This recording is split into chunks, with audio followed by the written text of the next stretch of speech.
Shalom, Brukuba. Welcome. We are joined here today with Stephen, the slippery Judaizer himself. Extra slippery now that I've seemed to have acquired a stomach virus. Ooh, got the extra slime on himself. That's nasty. Yeah, ew. Christian Gadfly may or may not be joining us this evening. If he does join us this evening, he'll come a little bit later. But he did, in fact, say something akin to the fact that he will be joining today. So we may or may not see another Christian Gadfly later on today. But today, we're going to be going through the Torah. Mostly Leviticus 1 through 7. And then we're going to be going through maybe a little bit of Numbers, a little bit of Exodus, jumping around the New Testament some, but it's going to be mostly typology from the sacrifices of Jesus, of the Torah, specifically found. So the grain offering, the sin offering, the guilt offering, the peace offering, and the burnt offering, not in that order. We're going to go through those, see what they say, see how it points to Jesus, and then maybe we can get you guys to appreciate Leviticus. We'll see. But the entirety of the Torah is super based. So my goal right now is to show you how super based the Torah is. We did that with the Joseph stream. We did that with like all of the Exodus and the Genesis stuff. But Leviticus is the one where people just like glaze over, and they don't realize that like this is the foundation of our faith. Without Leviticus, we don't have the cross. So we need to understand the Torah because the Torah is Christianity. It teaches Christianity. It's the foundation of Christianity. Without the Torah, you don't have Christianity. You don't have the New Covenant without the Old Covenant. So you need to understand the Old Covenant to be able to understand the New Covenant. So we're gonna go through Leviticus, and yeah, anything you want to say before we start?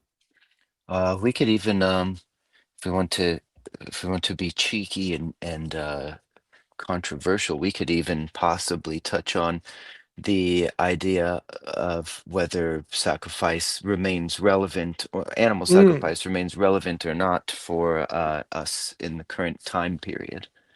And then we Yes, can I think make actually, everybody hate me and fear me and excommunicate me. I think in chapter 5 or chapter 6, we'll go over that Hmm. as well. So we probably will talk about that tonight. Yes, but I'll give my case from the Torah why the Torah is supposed to end whenever the Messiah comes. So Hmm. that's gonna be interesting. But that's gonna be an entirely different stream. We'll eventually do together after I get some free time and I can actually sit down and think about it and write it out, and you can sit down and record your version of it. So that'll be a couple months away probably. So it'll be based. Anyway, hopping into it. I had one person in my I think Joseph stream. He said, "Man, the amount of times you say based could be like studied." Like a melting emoji. And my wife hates it. She hates if I use any Gen Z or Gen Alpha terminology at all whatsoever. She like anathematizes me and You throws me you out the know car what's and like all that. funny is my wife and my oldest daughter have started to say it as a reference to you saying it. So it's now in my house thanks to It's you. an infection. It's spreading. Oh no. I only said it because of so many child friends. That sounds weird. I have a bunch of friends who are like 22 and 23 and 24, which are Mm. children. And they use the terminology, so that it just slowly destroyed my brain. And then the whole thing with Christianity is based, that meme, it Yeah, ruined me. So I you've blame been debased David by and AP baseness. and all my children in my life. So anyway, I will do better about saying based. I will decrease it unless it's a moment that calls for such a word, such an occasion. Anyway, so we're going to start out with something pretty based. And Yahweh called to Moses and spoke to him from the tent of meeting, saying, "Speak to the sons of Israel and say to them, when any man from among you brings an offering near to Yahweh, you shall bring your offering of animals from the herd or the flock. Let me see if I can make this size just a little bit bigger. Oh, that's way too big. Okay. Goes from 240 to 360. That's a nice. That's nice. Okay. Thank you, Jack Ray, for the gifted membership. And Pure Water got it. Congrats. Also, hello, Generic Dude and Not Satch. Nice to see you guys. And so we start out right away with the typology. So the first verse, all the way back down to chapter, like the end of chapter 7, is all just typology of Jesus. We have God calling out to Moses, God calling out to the prophet, and telling him to speak in front of in the tent of meeting. So God is calling from within the tent of meeting, from the tabernacle. We have the presence of God there, and the tent of meeting itself indicates that you're meeting God. So you have, God here, and you have the prophet here, and they're communicating, and then he is giving the orders of the sacrifices to Israel for the next 7 chapters. So this is God directly intervening and speaking to Moses directly. And in the tent of meetings, also within the tabernacle where God dwells, to tabernacle is to dwell with, or to live in tents with. So we have God tabernacling with the Israelites, and the prophet then brings them these sacrifices for 5 different reasons. So every single one of the sacrifices is ultimately going to look like Jesus on the cross. And it's pretty awesome. I could use another word for it as well, but I'm not going to. So speak to the sons of Israel and say to them, when a man among you brings an offering near to Yahweh, you shall bring your offering of animals from the herd or the flock. So goats, sheep, or the cows. This is a free will offering. You don't have to choose to do this offering. And the first 3 offerings are considered more free will offerings. They're offerings done to bring us into relationship to God, or since we're already in relationship to God, it solidifies it. It is continuing the friendship, the relationship with man to God and with man to priest. And the last 2 sacrifices are specifically to reconnect us to God after we've been separated from our sin, from our evil. So, looking at this free will offering for the burnt offering, I like when he says based. Don't stop, Chris. I've infected her. Yeah. Not like you may with your Yeah, hopefully not. I'll pray against it at the end. Or you can pray. You want to pray for your healing now or at the end? Yeah, that'd be nice to feel better now. Okay, we'll pray. It's lingering. Yeah. Okay. Thank you, Lord, for Brother Stephen here. We lift him up and we pray for him to have supernatural recovery and strength throughout this stream and afterward, that you are supporting him and taking care of him. Lord, by your stripes we are healed, and your hand is over him and his family. Thank you, Lord, for protecting him and his household from illness, from sickness, and keeping his home strong and well. In Jesus' name we pray. Amen. Oh, man. Okay. Thank you, Chris. Yeah, of course. And so we have Jesus is represented by all of the animals of the sacrifices. So you have bulls, you have goats, you have sheep, and you have turtle doves, and you have grain and wine that are being offered on the altar of Yahweh. So Jesus is all of these things at different times in different ways. The bull represents his authority as king, as ruler. Not only is it the sacrifice for rulers, and like the anointed priests, like the upper echelon of people, is the sacrifice for them, but it's also strong and powerful and representative of El, or like the Aleph. So like Elohim is kind of related to the strong bull, the strongness, the strength of God.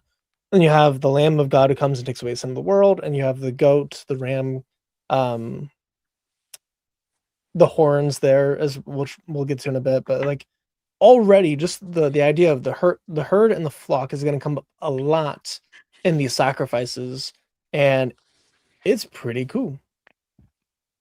So, and his offering is a burnt offering from the herd. He shall bring it near a male without blemish.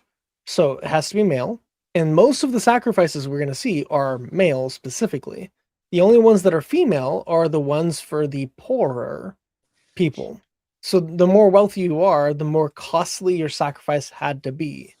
And it was the males because males are more expensive than the females, which we'll get to later on as we see God do basically like an economic version of the sacrifices so that all can come to Mm. him, which is pretty cool. But we have a male without sin, without blemish, without any it's entirely perfect. There's no imperfections within it physically that you can see. When you inspect this animal, all you're left with is purity and perfection. So Christ is the perfect male sacrifice, and he shall bring it near to the doorway of the tent of meeting, that he may be accepted before Yahweh.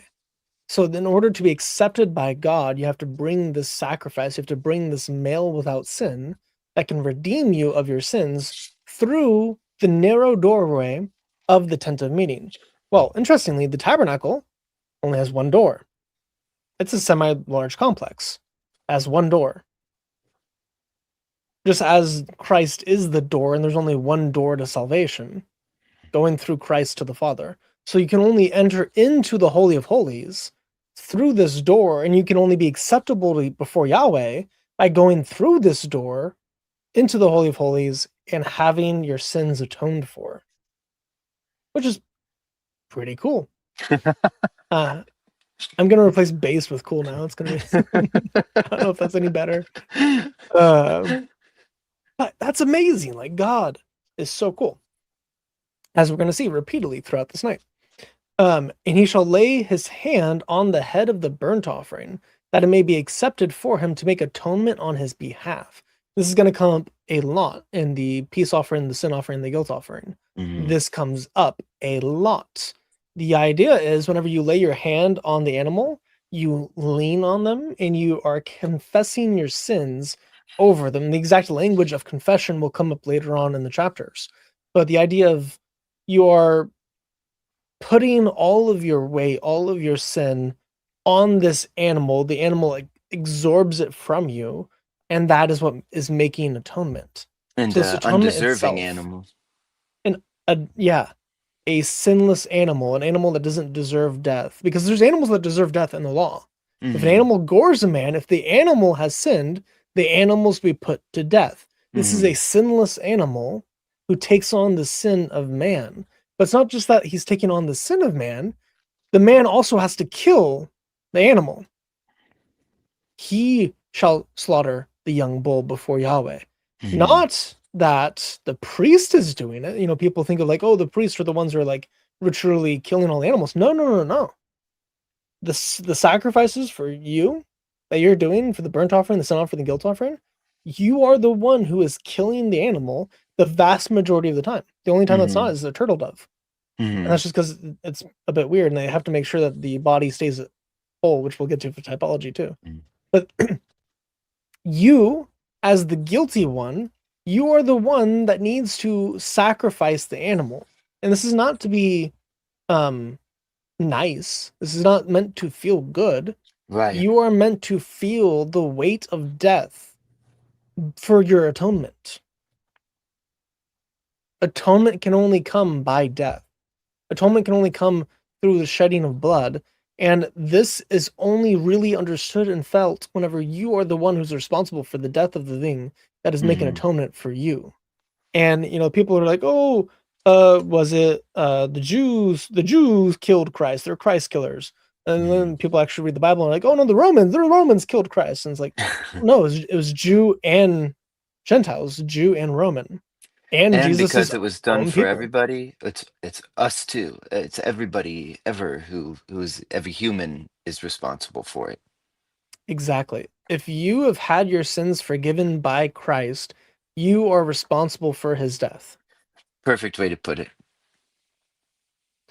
So, have I slaughtered an animal? Yes, I've killed animals, and I've also worked as a butcher for a while, for several months. So I've been shoulder to toe covered in blood before.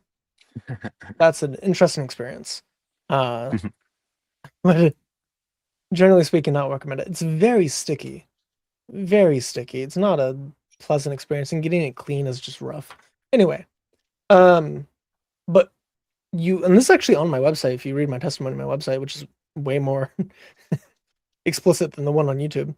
Um, Whenever I first killed an animal just to kill it for no other purpose than just to have it die, um, watching it die, I could feel the heaviness of it. I could feel the weight of it. I could feel death Mhm. happening.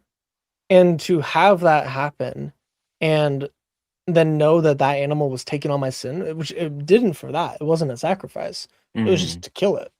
Because I was curious and I was bored. I was also a very, I was a really messed up kid. This is whenever I was an atheist. Um, anyway, so to feel the death of the animal, and then in the Levitical system, to have that animal suffer on your behalf and take your sin on it is such a brutal, heart wrenching experience. It's not meant to be enjoyable in Mhm. any way, shape, or form. So this is a somber sacrifice to God for your sin. Mhm. The burnt offering not as much as the other two, which we'll get to, and it's actually way more explicit with the fact that it's supposed to suck. You're not Mhm. supposed to enjoy it. So, but we place our hands on Christ, we confess our sins onto him, and through that confession, we kill Christ and he takes on our sin. Mhm. So, low Christian channel, moving on. What?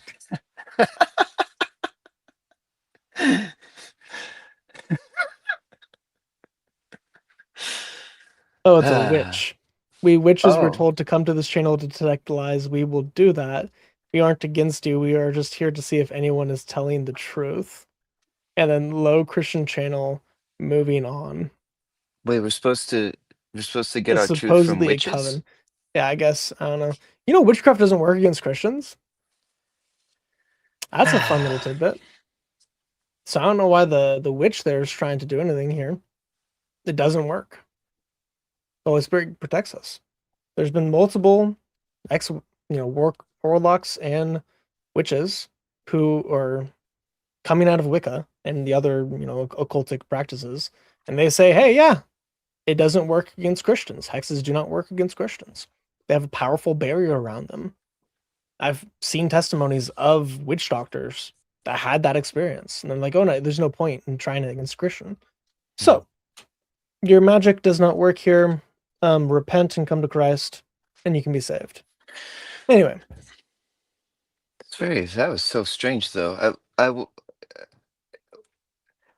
find it odd that a group of witches would hold uh they get to control what the truth is. I wonder what they think that and what was so oh, they worship untruthful about themselves. Yeah, Christianity. Very strange. yeah, they worship themselves. They are the arbiter of truth and justice and goodness. So it's just a religion of pride Hmm. based on demonic practices. So Hmm. would not recommend it to anyone. Everyone in it should leave. But anyway, I dated a Wiccan as an atheist, and that was a interesting experience. It Anyway, was a big thing for a while. Fortunately, it's kind yeah, of I think it's more like no, it's comfy revived. comfy It's wealthy hard. white ladies that are a little bit older than me. That's where it's Nah, kind like of like college kids. College kids oh are. really? Taylor It's getting Swift is a witch. oh really? Yeah, there's a I lot of always figured girls now that are based off witches, of the stage but they're show, young. but then I thought, well, is that just whoever's, running the stuff behind the scenes? But I had No, this talk with my wife one time about her stage show and how very blatantly Wiccan it seemed, or even like Druid, which I guess is kind of like a continuation of the thing. yeah. The like 10 to 30-year-old women are pretty heavily involved in occultic stuff at the moment. Okay. So it's kind of going through a renaissance of depravity and evil. So even at my college, like they had a Halloween sextival where they were practicing occultic sex rituals and giving out like um toys and condoms and things and then watching pornographic movies together while doing these practices. And it was just on the bulletin boards for people to come to and practice. So, yeah. Anyway, the world is evil and it's going to keep getting worse. Let's get back to And our low we need Christianity. to be the light that shines into the world to tell them about Christ and that their way is evil. They need to leave it. Anyway, so we have him bringing it to the doorway of the tent of meeting, and the blood is splashed around the altar.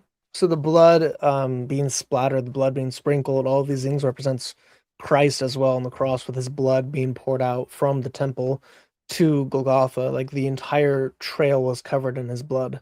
And then you shall skin the burnt offering and cut it into pieces, and the sons of Aaron, the priests, shall put fire on the altar and arrange wood on the fire.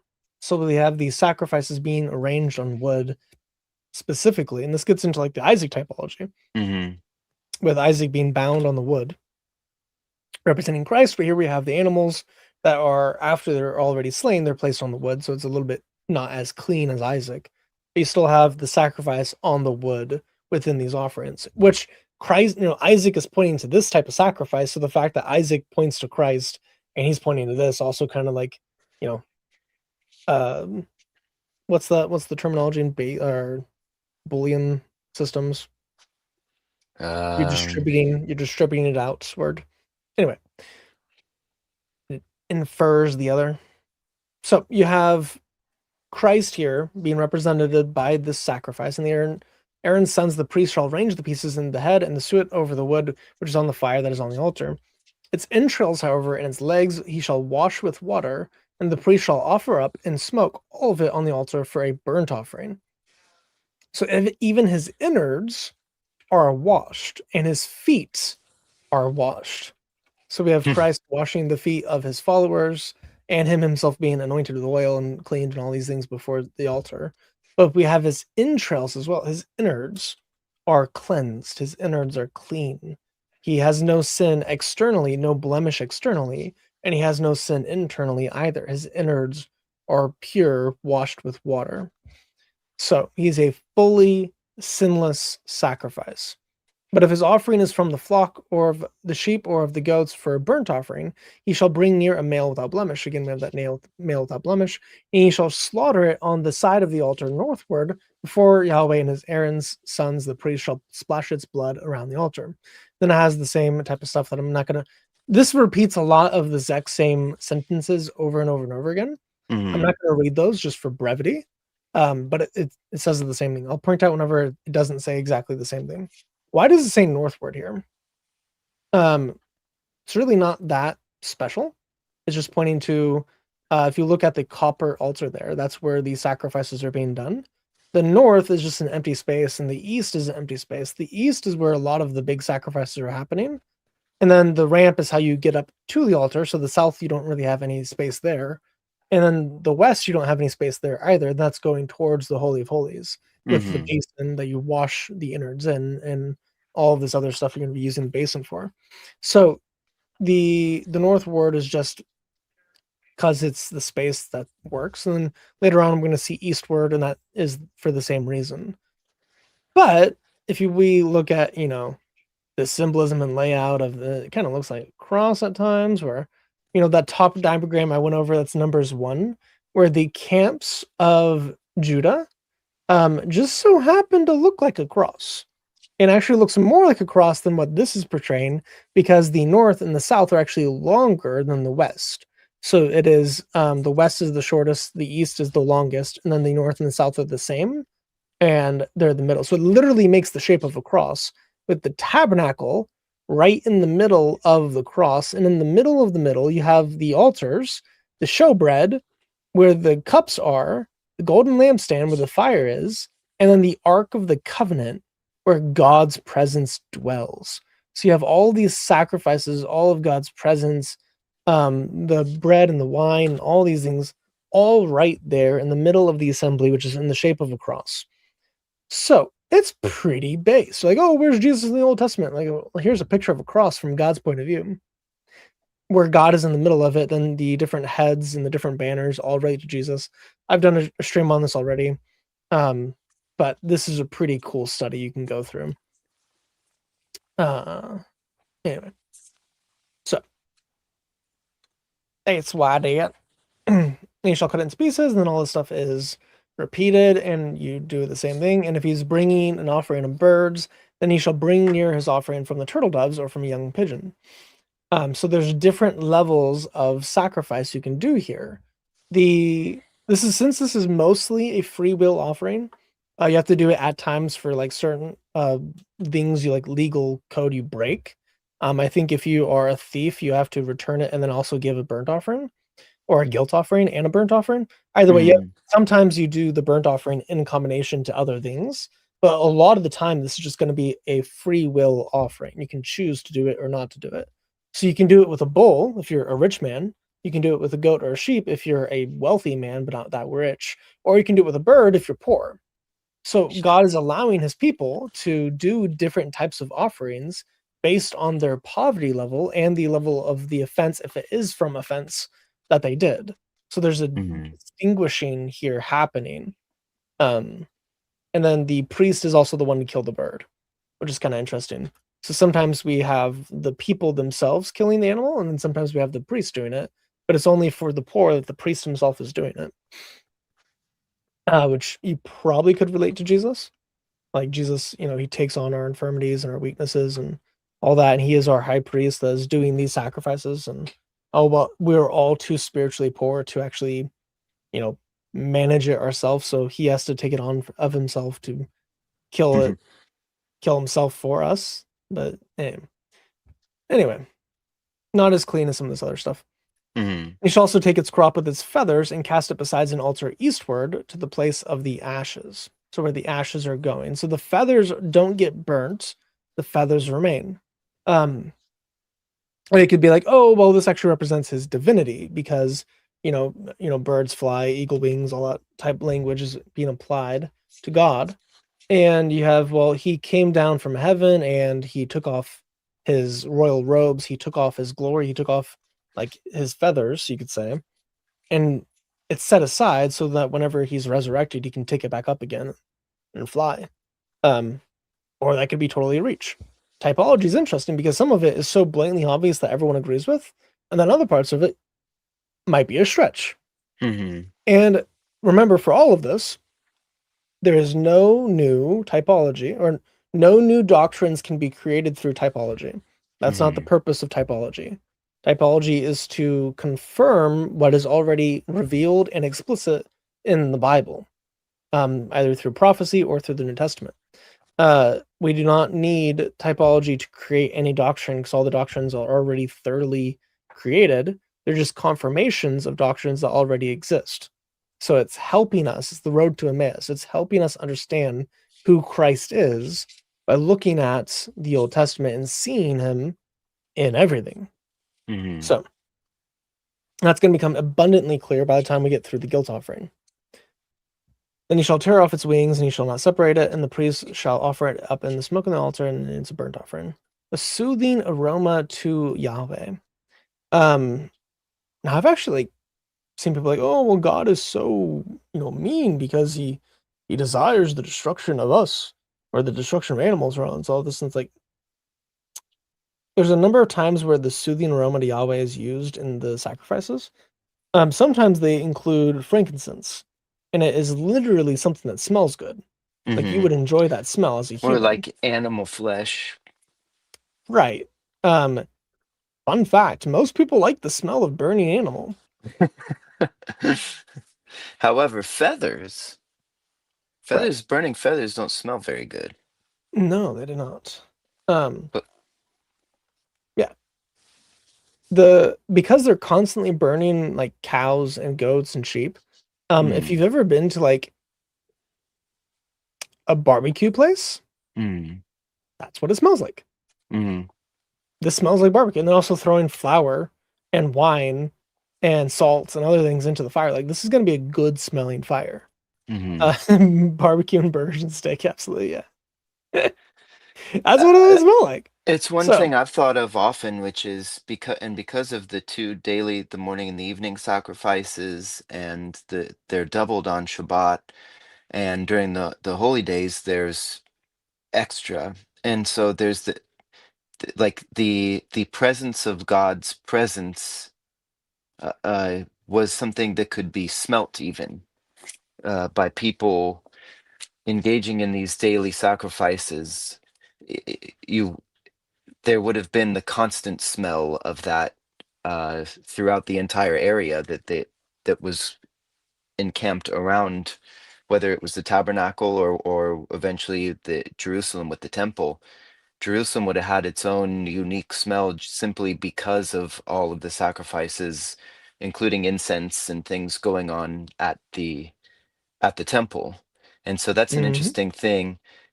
I'm probably a lot of people here, if they're Catholic or Orthodox, I think they do incense in during certain censors. services, Yeah. and so they probably they could be out somewhere, and if they get a whiff of it, maybe in someone's perfume or something similar, then it brings to mind them being at the service. And so smell is a very important factor, and it's something that I think a lot of people don't think about when it comes to the tabernacle and the temple. It would have had a very prominent and probably unique smell to it. Yeah. And it brings you to remembrance. And the grain offering specifically, but all of these offerings, they're memorial. Hmm. Specifically, they're meant to bring you into memory of the goodness of Yahweh, of the relationship you have to Yahweh, of the covenant that you have, of the legal code that you're supposed to be keeping. Hmm. You're supposed to constantly be in remembrance of all of this. And then to smell the frankincense, to smell the meat on the fire, to smell all these things, it's going to bring you to remembrance. It's also a soothing aroma both to you and it's a soothing aroma to Yahweh. Hmm. So we have that all over the place. Now, later on, the guilt offering, the sin offering are not necessarily soothing aromas. They're not meant to be. They're meant to be painful. There's meant to be a difference between them psychologically, experientially, and what it does for you in the atonement is different, it's set apart. So we see like Christ's death, like there's some aspects to it that are amazing and beautiful and lovely whenever you get it and internalize and you see the new covenant and the beauty of it. And whenever you are dealing with like the graphic, horrific depth to the evil that was inflicted onto him, so you have both aspects to it. You Hmm. have the restoration of fellowship and you have the destruction of God, and it's crazy.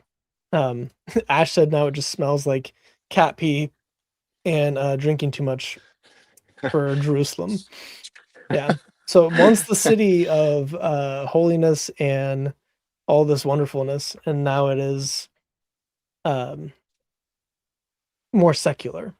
I mean, But the granted, throughout sacrifices are coming back. Don't worry. Stay tuned. Ezekiel uh, tells us it. it's true.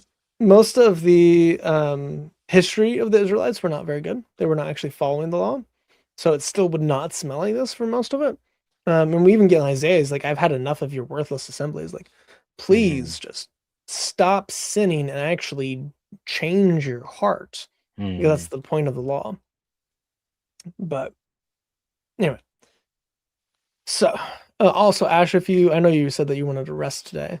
If you do want to hop up at any point, let me know. It's the same link I sent you last time, but my phone is going right now, so if you text me, I can't see it. Same with Christian Gadfly. If he's texted me so far, I cannot see it.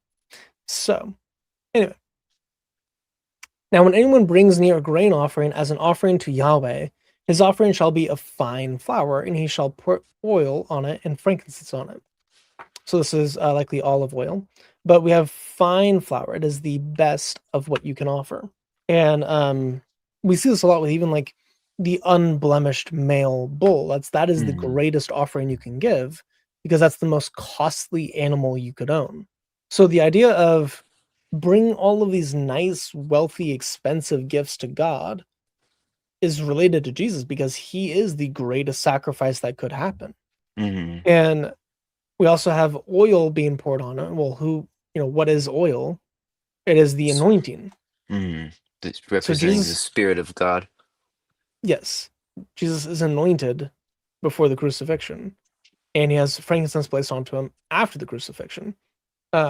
But he's perfumed before it as well. So he's perfumed, he's embalmed in his death whenever he's buried and wrapped in the tomb. And then he is also has oil and frankincense poured on, or perfume poured on him, nard specifically, before the sacrifice. So we have it both before and after. And he is the choice sacrifice, fine flour that has no yeast. There is no sin in it. Um, Interestingly, frankincense is also one of the gifts given to Christ as a baby. Mm. Um, so it's with his death, both the perfume beforehand kind of oh yeah, sure, sir. Hey brother. Come on. You got the smoky. But you have his frankincense in his death, and you have frankincense in his birth in the house of Bethlehem, or in the house of bread, which is Bethlehem. So in the house of bread, like the temple also has bread in it at all times because of showbread. But in the house of bread, you have frankincense being given to the Messiah, who is God, who's going to save us, who is the presence of God tabernacling with us. Uh, and you have frankincense within the tabernacle with the bread given to God near the Holy of Holies. Not in the Holy of Holies, but not, like what, 40 feet from it. Uh, Pretty cool. And interestingly, the showbread that is leavened though, isn't it? Sometimes, not Because usually. they change it out every week on Shabbat or after Shabbat, don't they? They have the 12 loaves of showbread there across from the menorah, and I It think is it's the leavened. only it's the only sacrifice, only part of this sacrifice actually can have leaven in it. And it clarifies that in like 6 or 7, Well, I don't think where they it talks about necessarily sacrificed that bread. I think that bread is just to be mhm, there. There right. is one The only sacrifice leavening though. is that is eaten. Yeah, Yeah, there is one sacrifice, and I forget which one it is. Uh, it's not first fruits, is it? with the leavening. Yeah, there's one sacrifice where there is specifically mentioned leaven in it. I think. I'm sick, so I get an The excuse, but I'm pretty fellowship sure. offering has it as an option, but I don't remember if it was burnt up as well, What would they or have if it done with the leavened bread sacrifices on the Passover? Plot twist. Oh, interesting. I never thought about that. Yeah, what did the show Ash, the showbread in the next to the menorah, that was leavened, right? The showbread in there? I don't know if it's ever explicitly mentioned. I'd assume that it's leavened, but it would have to be unleavened on the Passover. Yeah, which I never thought mhm. about. So they just have to keep making it because you can't if you leave bread out, it's gonna leaven. Not No, once it's cooked. once it's Once cooked, it's, it doesn't. or Unless you're okay. Chabad, in which case you assume it's going to leaven at some point. Yeah. And uh, they ban other things that they think it like kitniot. There's a big deal on Right. corn and rice, and they think and oats. I think And they. garlic in case you grew it with your wheat. Oh yeah. Interesting. There's a big Uh, push now from a certain branches because I know the Sephardim have different ideas of kitniot, but there's now a big thing about coming together.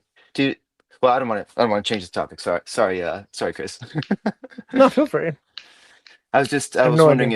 if Ash was familiar with the guy, if you Machon Shiloh, Rabbi David Bar Oh yes, Chaim. yeah, Uh, so he's a pretty interesting fellow. yeah. Uh, He's in some ways like a rationalist, and it's interesting to watch. And hmm. then in other ways, like a religious wackadoodle. It's Because so he will crazy. also make soft matzah, and he does a big push for that too. And he has videos like where they all get together and they make it, and they still go with the super hyper.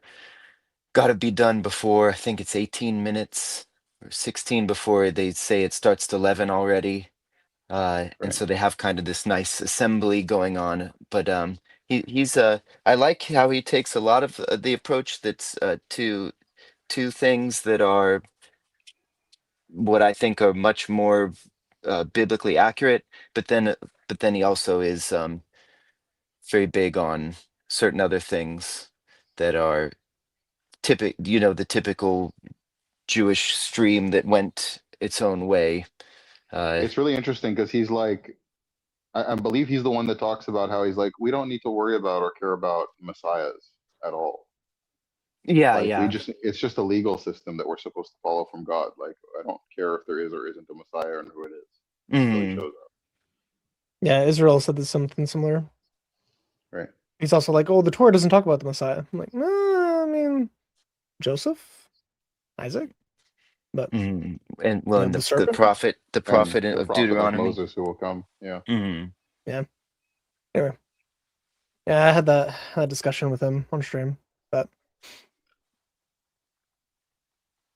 anyway, okay, trucking along because it's going to be a bit of a long stream already. Then he shall bring to Aaron's sons the priest, and he shall take from his handful of his fine flour and of its oil with all its frankincense, and the priest shall offer it up in smoke as a memorial portion on the altar, an offering by fire and a soothing aroma to Yahweh. Now, most of that, so the salts, the flour, and the oil are not fully used. Only the frankincense is fully given into the fire because you're not supposed to eat it. It's not food. The rest of it becomes food for the priests. That's like their salary. It's what they eat and it's what they live on. Is the meat and the flour portions that's available to them. The memorial portion is an interesting phrase because Jesus uses it in the Lord's Supper and says, "Now do this in memorial of me." So he's Mm. already using sacrificial language of himself in the Lord's Supper. And there you also have that the bread is broken, and we have bread here broken up into bits, which is kind of cute.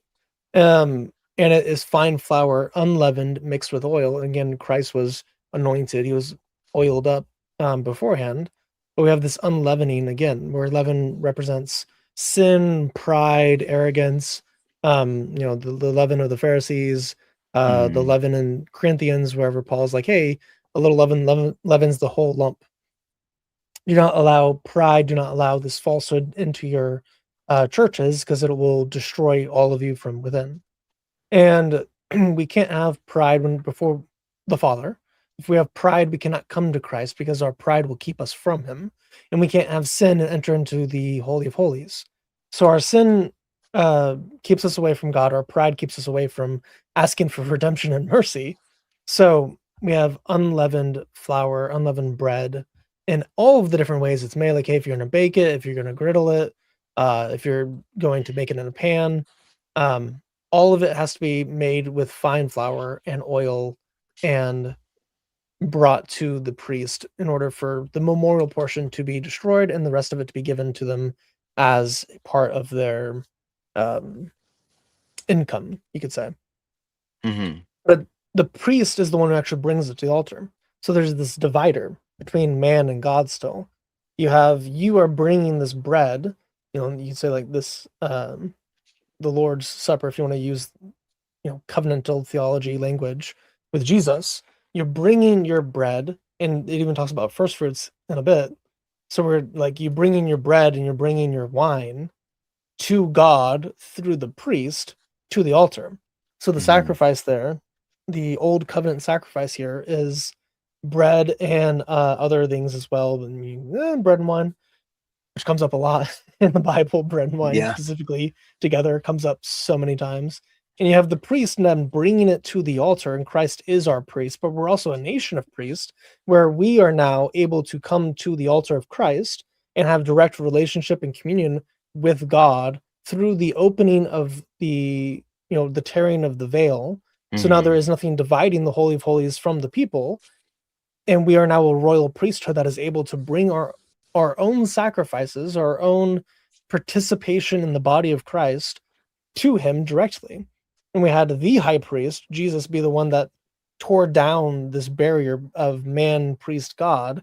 And now it is man, priest, and God who is now combining humans and God together, which is pretty based. So, There's an anyways. interesting, you mentioned the bread and wine.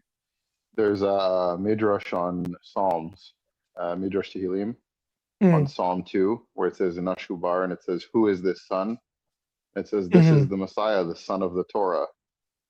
And he's going to invite you to come in, what is it? Something about take of his wisdom, of his bread and his wine. And it cites Proverbs, randomly like juxtaposing bread and wine to the Messiah for no reason at all. Isn't telling like 900s AD, like 800s AD, like it's after Islam. I know that because I was going to use it for my Talmudic dilemma. It's a later Midrash. That's interesting. I wonder if some like Jewish convert added that. That is super interesting because most Jews now will translate that as like not sun, but they'll say like grain, or they'll say it's something. They'll say embrace purity. Embrace purity, right? But which is actually fairly close to the Septuagint rendering of it. But what's interesting is that long before, like the accusation is that Christians, evangelicals specifically, are the ones that manipulated this to be another points to Jesus passage, when in reality the earliest sources doing this are Midrash Tehillim and Ibn Ezra. It's like, well, either, so you'd have to admit that either the Messiah has some weird connection with bread and wine that you don't want to talk about, or you have to say that Christians infiltrated your earliest literature, and you can't trust your religion at all. Yeah, there's a lot of dilemmas within Judaism. Someone should make like a dilemma for the rabbinic Judaism. That'd be cool. The Judaic dilemma. Yeah, the Judaic dilemma. I was going to have the rabbinic dilemma as like the law. They say that the law goes back to Moses and it has all of the systems and everything else. But then almost everything within the law that talks about the Old Testament, you don't find it in the Old Testament at all. Like there being a Sanhedrin in the time of David that he's supposed to consult with Uriah to put him to death, and like all that nonsense. But also specifically Josiah, like the couple generations before Josiah, they didn't follow the law at all, to the point where they forgot about it. They started reading it. They didn't even know what the book was when they started reading it. And yet you're going to tell me that there was an oral tradition that they were still abiding by, that there were hundreds of Jews that knew at the time? And like the king doesn't know, and the high priest. The reason that doesn't affect Christianity, but it does affect Judaism, is because the Christian claim, where you follow that tradition from Moses to the apostles, may be an unbroken chain of office, but it doesn't necessarily mean an unbroken chain of knowledge. Right? The office never died, but the knowledge was corrupted. Right. Yeah. So what do you do as a rabbinic if you can't actually have an oral tradition that goes back there, and everything you believe in comes from the oral that doesn't actually exist? That's man-made. Maybe you should become a Christian. Anyway. So, yeah. Then the priest also raises up the grain offering, and this happens a number of times. This language of raising up. They also raise up the fat and the organs, and they raise up some of the parts of the animal itself for the sin offering, and I think also for the fellowship offering and the guilt offering. But we have this language of a priest taking this offering that is representative of Jesus and raising it up and then placing it in the fire. So the idea of Christ raised up and like the bronze serpent raised up, and then the Israelites looked at the bronze serpent raised on the pole, and if they looked at it, their sins would be forgiven them. Basically, like the poison of the viper, the death that's coming for them will be removed from them. They will live. And here we have the raising up of the offerings before it gets sacrificed in the fire, and fully consumed and all that stuff. So it's like Christ was wholly consumed, wholly destroyed, and he's raised up in the process. And the memorial portion again, and it's pretty interesting. And the remainder of the grain goes to Aaron and his sons, I think most holy of the offerings to Yahweh by fire. The idea of most holy we'll come to in a little bit. But no grain offering which you bring near to Yahweh shall be made with leaven, For you shall not offer up in smoke any leaven or any honey as an offering by fire to Yahweh. So, again, they don't have any leaven with any of the actual sacrifices that goes in the fire. There is leaven in the bread that they consume corporally, because both the priest and the people will eat of some of the sacrifices, specifically the peace and fellowship offerings. But for That's what I'm thinking. The wave offering for it. yes, which Okay. comes later in chapter. Yeah. Okay. Yeah, which we'll get to. So that's actually God not only instantiated ways for the poor to still participate in these sacrifices, he also instantiated ways for the priest and the people to get to know each other. Because you would give some of your food to the priest, a specific priest, and then you would eat with them. So the idea of like, I'm fellowshipping with my family, with my community, but I'm also fellowshipping with my priest that is keeping me tied to God. So we have God being connected to the priest at all times, and we have the priest being connected to the people through this bridge of the sacrifice, of the offering. And we have Christ being, the bridge as well, but he also then connects us even deeper, going from God to man, which is pretty cool. So what sometimes is lesser, Jesus fulfills in a much greater sense, which is pretty cool. Also, hi AGB. Forgot to turn on comments on the side. I'll do that real quick. Okay. So we have no honey as well. Why no honey? God's like, don't give me the botulism.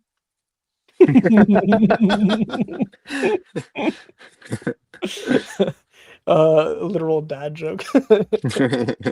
Yeah. You saying joke that you'd only know as a dad. Anyway, don't give honey to babies. Honey, baby, bad. Anyway, so honey can be used as a natural leavening agent even whenever leaven's not present. If you have honey, if you have like pure sugar inside of flour, and even a little bit of moisture, whether it be from the atmosphere or whatever, the sugar, moisture, flour can naturally produce leaven. There's even recipes online you can do of honey bread where there is no leavening. You just use like the air, which is kind of disgusting and gross when you think about it. But you just use the air and the flour and honey, and it will produce leaven and raise your bread, which is kind of creepy. But you have no honey, not because he doesn't like sweetness, but because he doesn't want any leaven. The idea is that you can't have any sin. Even other methods of getting to sin, like roundabout methods, is still not acceptable to God. And like, oh, well, honey is like, maybe honey is like representative of death or like decay because bees have to take stuff from plants and eat it and like vomit it up and all that stuff. And it's like, maybe it's just like, oh, it's unclean. But I would lean towards more of it causes leavening, which is also why it is with leaven in the sentence structure. But where is Steven's channel? He does have a channel.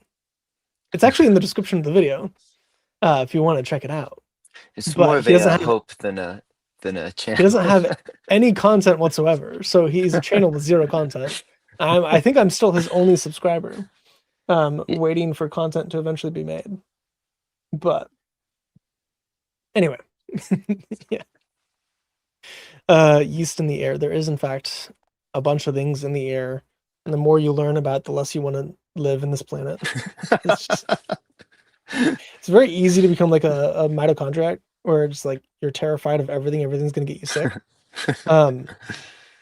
Valid crash out, Anyway. Yeah, I'm close. I have to work at it. Like, I don't like touching menus at restaurants or touching the tables at restaurants or eating off the silver at restaurants. And my poor daughter has kind of like picked up on that. And Dude, so now I have to like overdo it so that my daughter licked the seat of a public restaurant chair the other day. That's some impressive immunity to a whole bunch of stuff there. Just two, so she's just like a little ball of not sickle cells. And Yeah. my Anyway. 15-year-old now, she's kind of like when we go out, because she's that way too. She doesn't want the 5-year-old acting like a 5-year-old. So it's always stop touching your face, stop touching that display, stop touching the shelves. And so it's just a funny dynamic between them because I like it, but also I don't want her to like make the 5-year-old think that everything is gonna make her all super sick and disgusting. So I have to kind of try to keep a balance going, but Yeah. I can completely relate to it. So it's mostly my fault. I was kind of a germaphobe until I got to the army, and if you're a germaphobe in the army, you Yeah. don't last very long. Yeah. So I had to kind of give that up. uh, Yeah. No. Did you okay.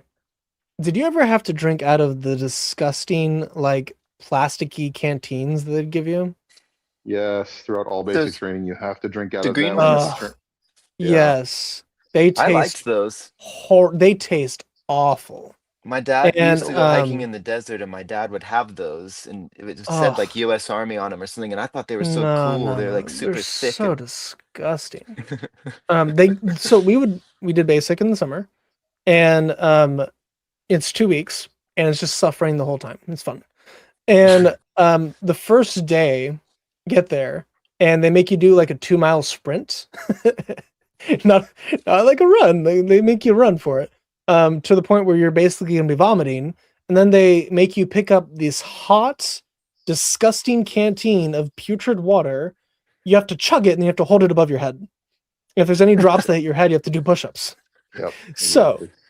and then you vomit up the water because it's disgusting. And it's like, I will never forget that. And it's like thickened from the heat, and it is yeah, it's all syrupy and it kind of takes on awful, that plasticky flavor. I don't know. awful, I'm very weird then. awful I always experience. liked that. I was sad when we lost the last one of those because we had them since we were kids and Ah, uh you also like horseradish. I don't know what's wrong with you. You're just a weird person. there's that terrible joke of the two guys in the desert. I'm probably not going to tell this right, but it's like they've got a canteen and they've run out, and so they're panicking and they say, well, what are we going to do? And they say, well, we'll just take turns spitting in this till it's full, and then we'll have something to drink. And so they go, okay, good idea. And so they're walking along and they keep like passing it back and forth and spitting. Finally, they get to the point where it's full and they're both about to die. And they go, okay, like who's going to drink it first? So they have this contest of like flipping a stone or something. And the one guy gets it and he goes, okay.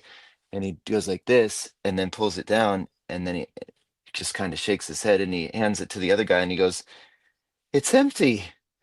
You drank, how'd you drink it all? And he goes, it was all in one string.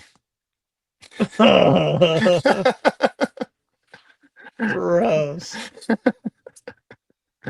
So nasty. Thank you for that image. Yeah. You're gonna have to hear that tonight. There, now I'm queasy from a virus, and you guys can be queasy from just stupid old timey humor. Okay, offering of first fruits. You shall bring them near to Yahweh, but they shall not ascend for a soothing aroma from the altar.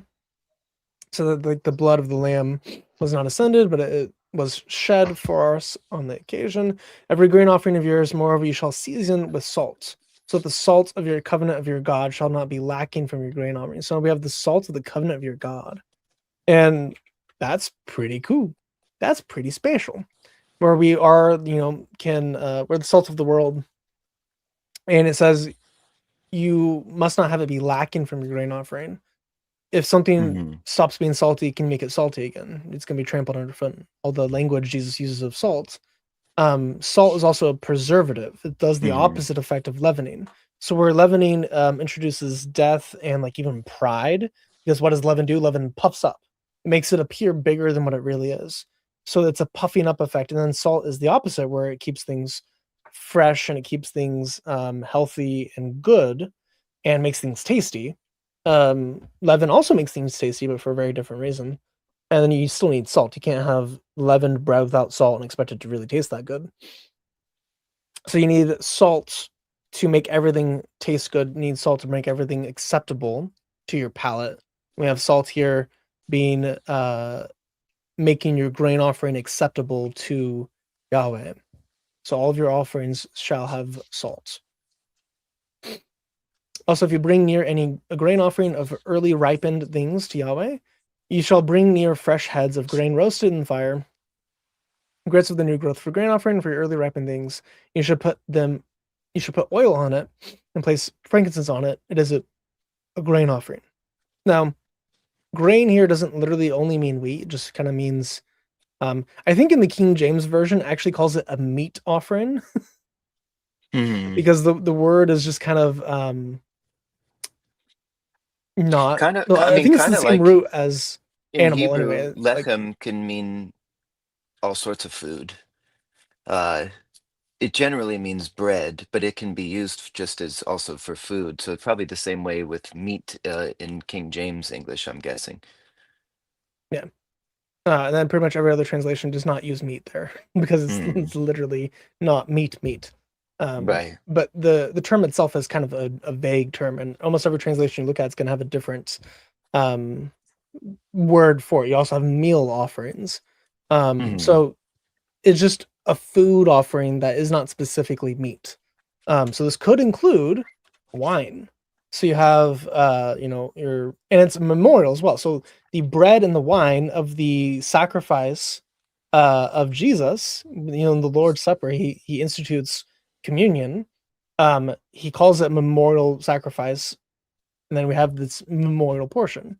So in both of the things that Christ gives are memorial, and then the sacrifice he says, "Hey, be in remembrance of me." He's using the same language, and that would imply some form of memorial aspect to even our participation in communion. Now, I don't believe in physical body and blood, but I do believe in spiritual presence of God in the communion. Not only mm, because I've actually had an interesting experience with that. I'll bring this down. So, whenever I got baptized the third time, because I've had a very strange life, that third, I gave a testimony then, and John the Baptist, he said, confess your sins before you're baptized, and I was like, you know what, I'm gonna go ahead and do this. So I have struggled with lust for most of my life, and I decided, hey, I'm going to, not do this. I'm going to dedicate myself to ministry. I'm going to do all these things. And me and my wife had talked about this for a long time. She knew about it going into the marriage. So this was not like a big shocker.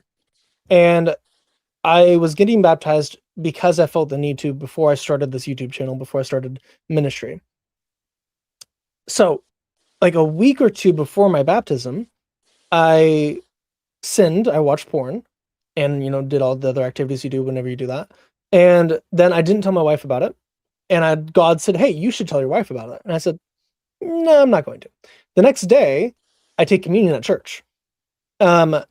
The day after, I wake up and I have blood in my stool. And I feel like I'm dying actively. And I'm like, and it was such a severe sense of like, there is a clinical term of impending doom is a mm, clinical term for people who are especially going through like rehab and they're detoxing. You've actually literally experienced impending doom. You think you're actively about to die.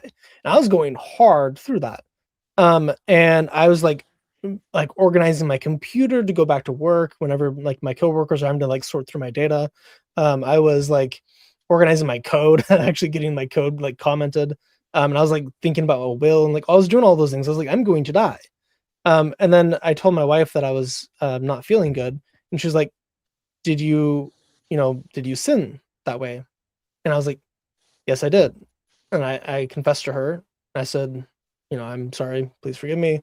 And then I confessed before God, and instantly, it all went away instantaneously. So the death I felt like I was about to experience and go through, that was about like a 2-hour process. All the bleeding stopped instantly. All the feeling of impending doom stopped instantly. All that stuff stopped instantly. And I was like, oh, well, I sinned. And then I took the Lord's Supper in sin. mm, And that's a big warning in the mm, Bible. right. So there's people who died for doing that according to Paul. So I'm Mm, definitely not a mere memorialist. I would lean towards memorialism, but it obviously has some real presence within it. It is a serious matter. Christians need to take it seriously. I just don't believe in literal consuming body and blood. But yeah, so I'm a heretic. Out of curiosity, Steven, where do you stand on it? I'm with Chris on that one. That it's a kind of a blend of both. It's a memorial, but I mean, kind of the same way I view animal sacrifice in general is. It's not really the act of doing it that does anything. It's the heart approach to what you're doing, combined with what you're doing. So kind of like the spiritual and the fruit of the spirit type of thing that makes it what it is. And I imagine we'll probably get into that when I get everybody to raise the pitchforks and chase out the slippery Judaizer when we talk about New Testament sacrifice.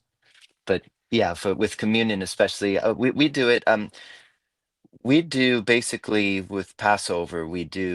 That's when we do our Lord's Supper and communion. I think you're good to do the bread and the wine at any time.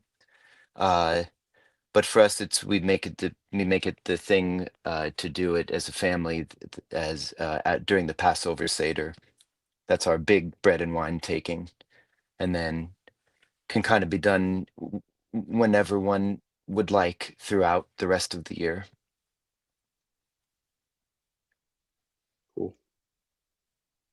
Yeah. Okay. Now we're done with that tangent. Anyway, so peace offering. This one's interesting.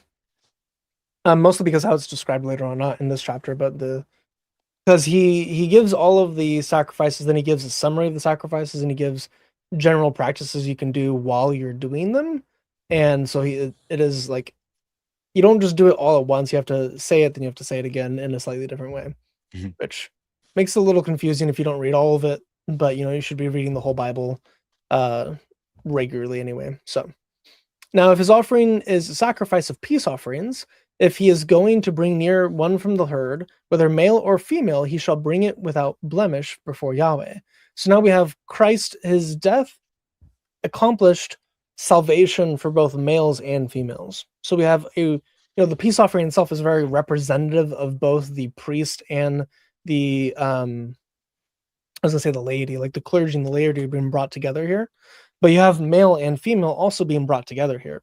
And we have female sacrifices for the poor for this type of offering. So we have God specifically bringing in both male and female in the sacrifices in ways that is financially available for the people and also still representative of the cross and what it's doing for mankind, which is pretty cool. But either way, whether it's male or female, it has to be sinless.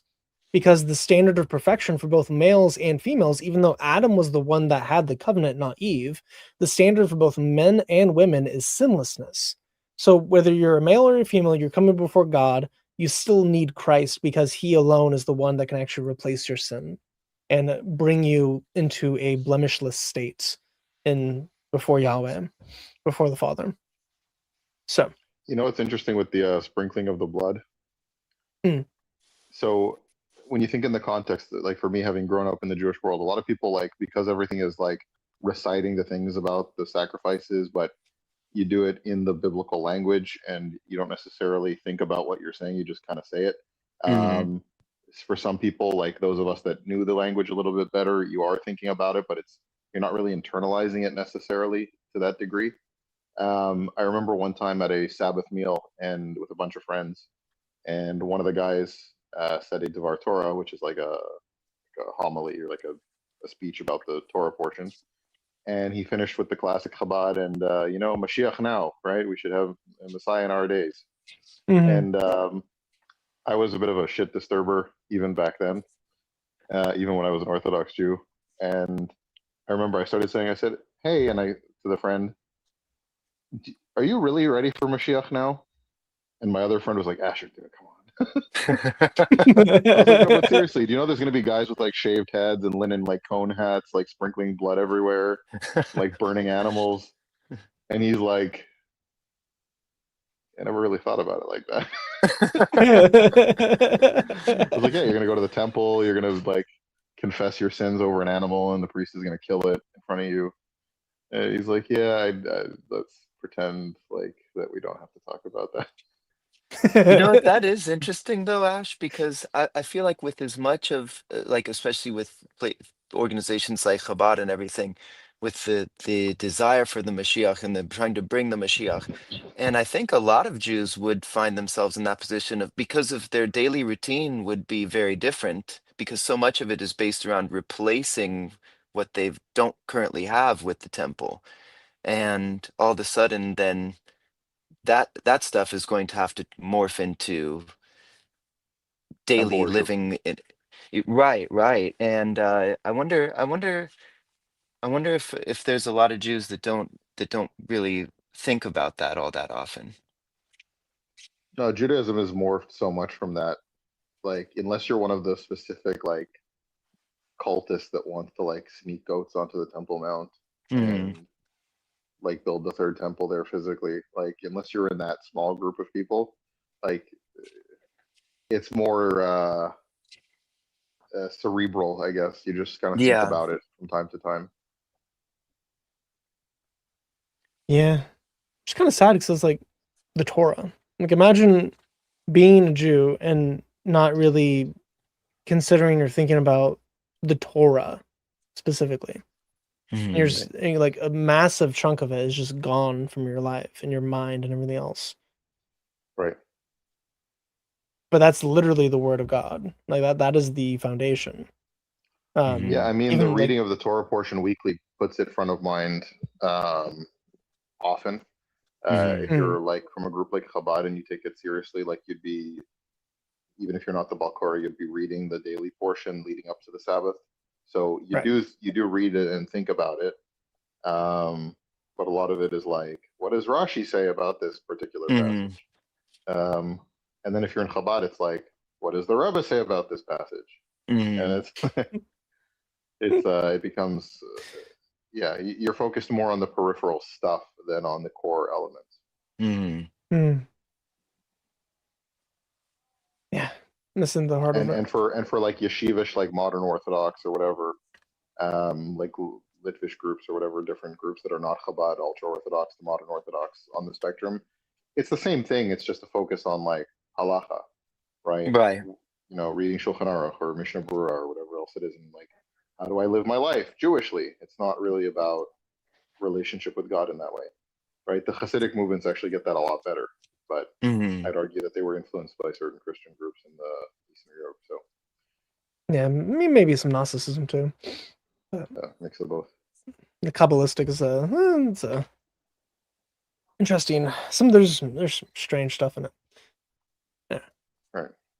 but there's also some interesting stuff like the light of the Messiah being under the throne of God from before creation. That's a pretty interesting idea. But anyway, so back to the peace offering sacrifice.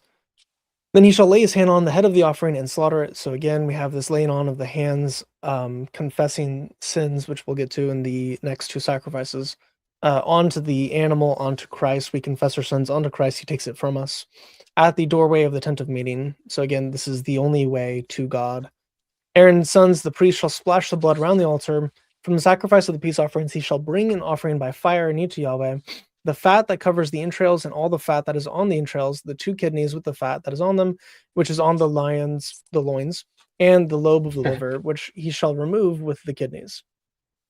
Now, the kidneys and the liver are the things that filter your body. You don't really want to eat them. I know people do eat liver, and that's just so gross to me. Like, it's literally like filtering your poop. And then you have entrails, which literally has poop in it. So like these are the three things. If anything in the body I would not want to eat as an organ, these three things would be the thing I would not want to eat inside of a human or any animal, because that kind of sounds disgusting with mm, what I know goes through them on a regular basis. So it might be that God is also like, hey, this fat, these organs, you probably shouldn't be eating them much. For like health reasons, like same thing with eating pig. Pig is going to get you sickest fastest compared to most other animals that are clean.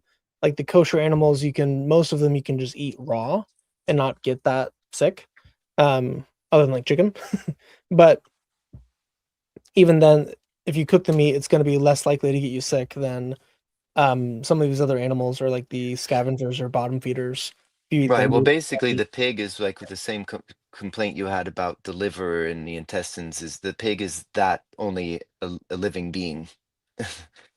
That's its job is to it it's the filters, garbage yeah, man. And yeah. like And well, shellfish and to be fair, goats are too. Goats will literally eat anything, and somehow not usually die, which is kind of crazy to me. but Like they'll just generally eat they're tin grazing. and metal and Yeah. wood. Like I asked somebody at our church living. why during Lent and other fasting seasons, like the Byzantine church is pretty strict on fasting.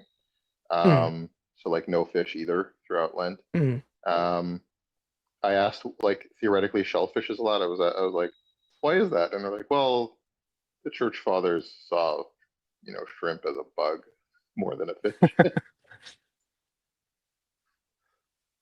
So I it's would too. Yeah, that's fair. Uh, And like lobsters, they're just kind of big, crispy sea spider crabs. yeah. Well, even things like roly polioles are the smallest crustaceans, Mm, and they're also the only land crustacean. So mm, one of the smallest animals is a roly poly. So there's this little teeny tiny thing that looks like a bug that everyone thinks is a bug. One of its nicknames is the pill bug, and it's an mm. animal. It's just real small. Um, could you eat that? Biblically? I don't know. Well, Well, no, for Lent, you're talking about like a but sushi roly oh, poly salad. Lent, you mean? yeah, a sushi roly I've seen poly. people cook the big versions of them.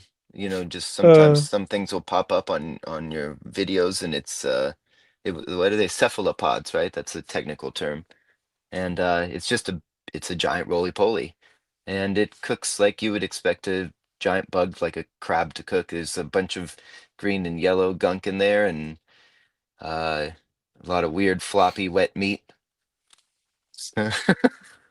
sounds and just so attractive. Yeah, I'm sure someone considers it delicacy because delicacy has a weird Although, definition. although with a good Cajun seasoning, that's Yeah, well, delicious I stuff. mean anything. Okay, you can put that on anything. Doesn't count. Yeah. Honestly, the only Yeah. seafood like that I've tried and enjoyed was shrimp. So That Mm. was my favorite before I started eating kosher was shrimp. And I liked it in pretty much every way, like in the cocktail where it's like cold and squishy, or like fried shrimp I loved, popcorn shrimp. That was my favorite. And it wasn't until I started eating kosher that I looked at it in a different way, and I was like, wow, if I was told that I could eat that now, I don't think I could, because then it became a bug to me, and I thought, oh, can't believe I used to eat that. So I got what I'm lucky. I just didn't have to like it wasn't a struggle for me to give up all the food that I used to eat, because I could look at it somehow and just be like, oh yeah, that's gross. I don't think I would eat that now that I haven't been. just occurred to me that shrimp was the first not kosher thing that I ever ate. Wow. Yeah, just remembered that. Yeah. Probably for me It would was, be it bacon. was pretty My good. my family was big on bacon my whole life. So I would imagine that was it. But shrimp, my mom loved shrimp, and shrimp probably didn't come too far after for me, because I remember eating it when I was very small. But I we haven't had either. literal, my grandma would microwave a pound of bacon till it was like sticks, and then she would put it in a Tupperware, and then we'd put Microwave it in the bacon. fridge, and then No we would wonder you just Yeah, we started eat eating microwave kosher. bacon. it. Yeah. We would eat it like My potato chips, because microwave bacon is not that bad. It actually works. You need a lot of paper towels though to uh-huh. microwave it. Otherwise, the Yeah. grease is gonna get so thick it like becomes a fire hazard. So Yeah. you need like 20 layers of paper towels, and then a layer of bacon, and then like a couple more paper towels to Yeah. absorb all And of the even bacon. then, when you refrigerate it and the grease like solidifies Ew. again, oh boy, look at this quadrant of. What am I listening to about bacon in the microwave? Oh, buckle up. It That's about the works, most man. tame thing I've ever heard on this weird stream. Praise God it's bacon and not pee and poo or people dressed like horses. We didn't dress like the horses. They just anyway. Um The yeah. night is young. No. Microwave bacon is not that bad.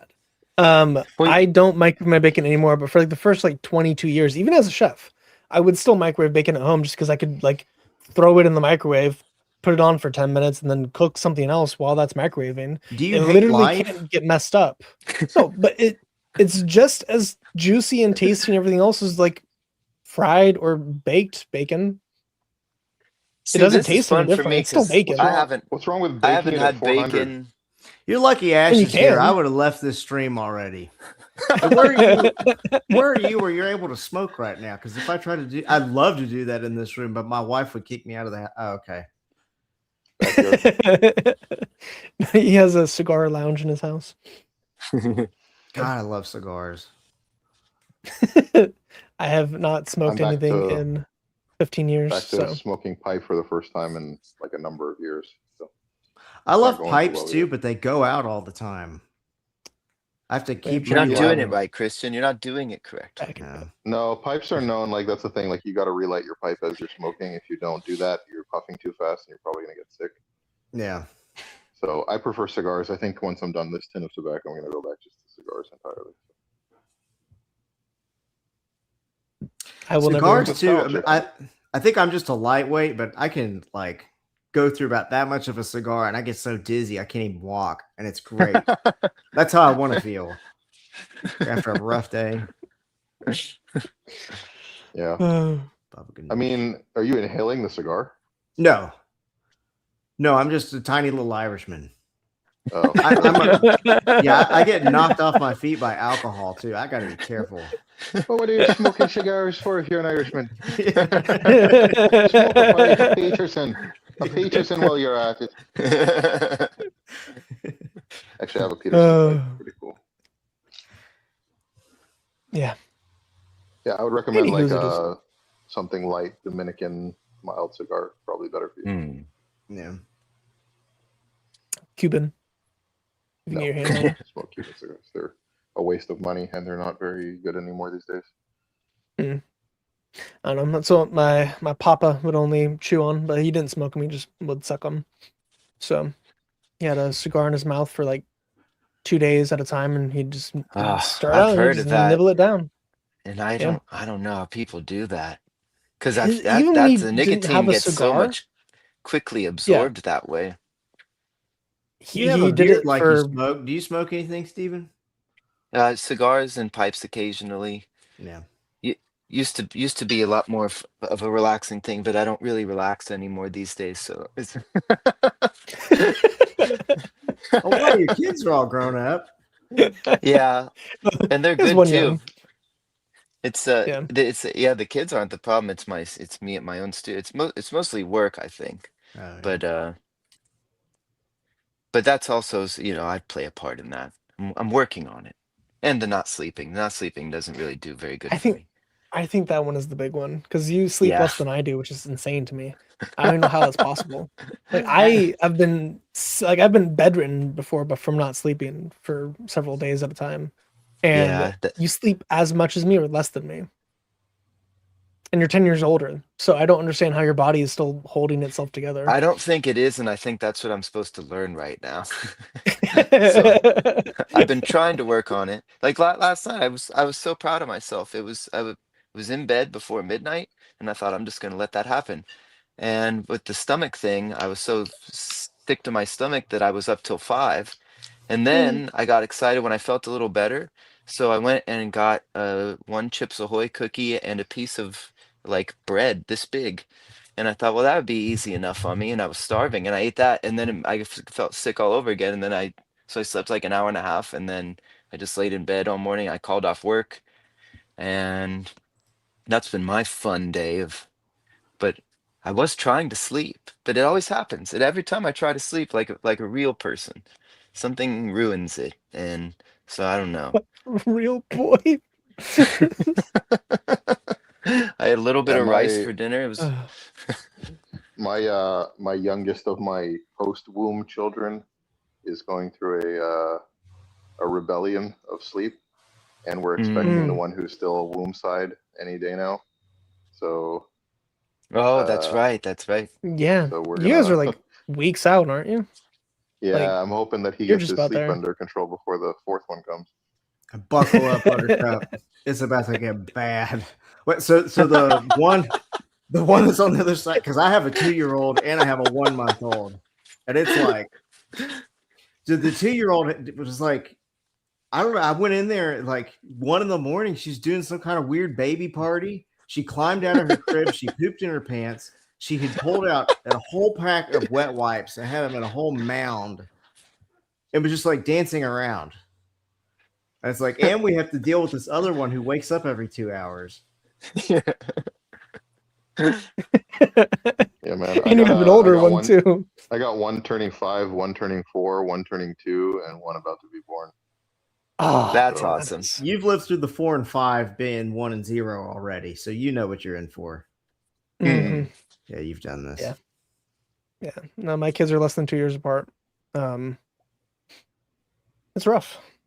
And my wife wants a third, and like I don't know if I can mentally handle that. So My youngest, who's almost 2, he kind of he doesn't pronounce it properly, but he's learning to do the sign of the cross, and so he kind of mumbles it in cute baby voice. But when he gets Yeah. to doing the cross part, he switches hands because he gets confused. so he does like Yeah, he'll like touch his That's other cute. arm with that one and then switch it to the other side. That's fun. Yeah. All right. We're only through 3 chapters out of 7. So might as well So keep going pretty for a little bit. typical. Yeah, you know. We're only an hour Oh, and a half. this is how in. y'all got on bacon. Because I jumped into this stream. Y'all were just talking about bacon. I'm like, okay, I guess that's what we're talking about tonight. Yeah, we're talking about organs and He like thought we what were was just- healthy to eat He and what thought we were wasn't. just mocking Jews. Yeah, he was all excited. I was here for us mocking Irish people, but I missed the Jew part. So. Anyway, so we have. Why do you have the fat highlighted?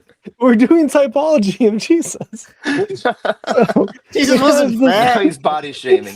It's all The everything. fat is the best part of the meat. It's the thing that brings flavor. It's the choice. You can even translate this as literally the choice of the meat. So Christ is the choice one. He is the most invaluable, the most important, the most filling, all of this stuff. Like he is what brings you pleasure and all that stuff. And he is reserved for God, which is pretty interesting. So he even goes on and he says, Okay, that actually makes sense.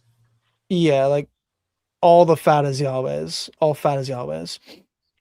So he is saying, hey, the best of the sacrifices, the best of what could be given to me is from me. So you might be able to say like, oh, Christ, like God provided his own sacrifice, like Okay, God okay. provided the best for humanity and all that, which is pretty neat. But again, we get for the flock as well, for the peace offering, you have the male and female language without blemish.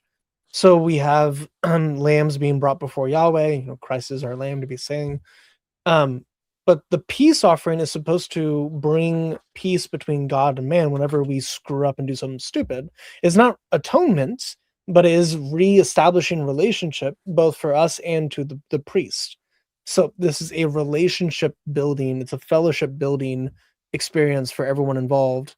And the sacrifice can't be laughed out overnight. And the deeper the sacrifice goes into the Holy of Holies, the further out it needs to be destroyed outside of the camp, which is pretty neat. We'll get to that for the guilt offering.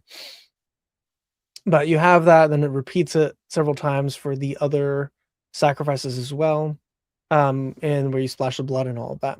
So very similar language to the other sacrifices, although this is the first sacrifice that you're actually eating as a people.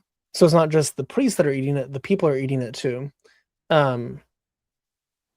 which is neat. And the priest shall offer them up on smoke on the altar as food, an offering by fire as a soothing aroma. All fat is Yahweh's. It is a perpetual statute throughout your generations in all your places of habitation. You shall not eat any fat or any blood. Now, does this mean you can't eat any like fat on your steak, like any grizzle or anything like that? No. It's just specifically the fat on the hindquarters. So even kosher butchers, if I remember correctly, kosher butchers won't sell that section of the meat because the fat is harder to get out of it. So they'll sell the rest of the animal for meat. Yeah, So so this there's is in kosher slaughter, basically there's the fats that you're not allowed to eat, which is one thing, but then there's also the vein, or the nerve rather, that runs through part of the hindquarter that's incredibly difficult to remove. And so there's this process that's basically called tunneling, where like a shochet will be a specialist in like removing that vein, the nerve, and you can remove it, and the hindquarters of the cow can then be used, or whatever animal it is.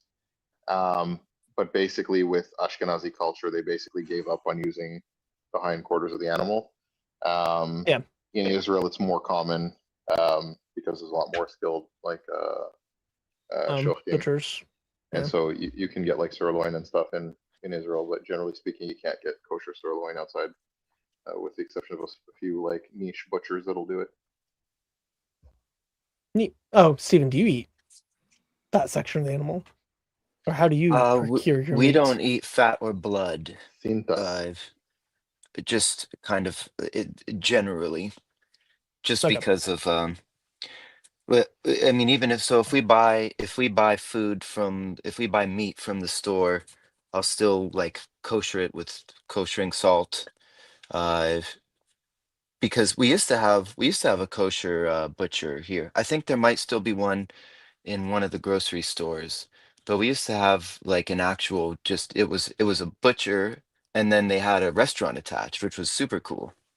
Uh, and what they would do is they would hire chefs from restaurants in the city and have them come in and just cook fancy stuff with kosher materials. So that was very fun when it was around, and I don't think it's around anymore. And then so we just skip fat and blood altogether, as obviously best as we can. Like if it's a steak, I'll salt it all first and let it sit, and then wash it off, and then we'll cook it. And then with the fat, we just cut the fat off and goes to the dog.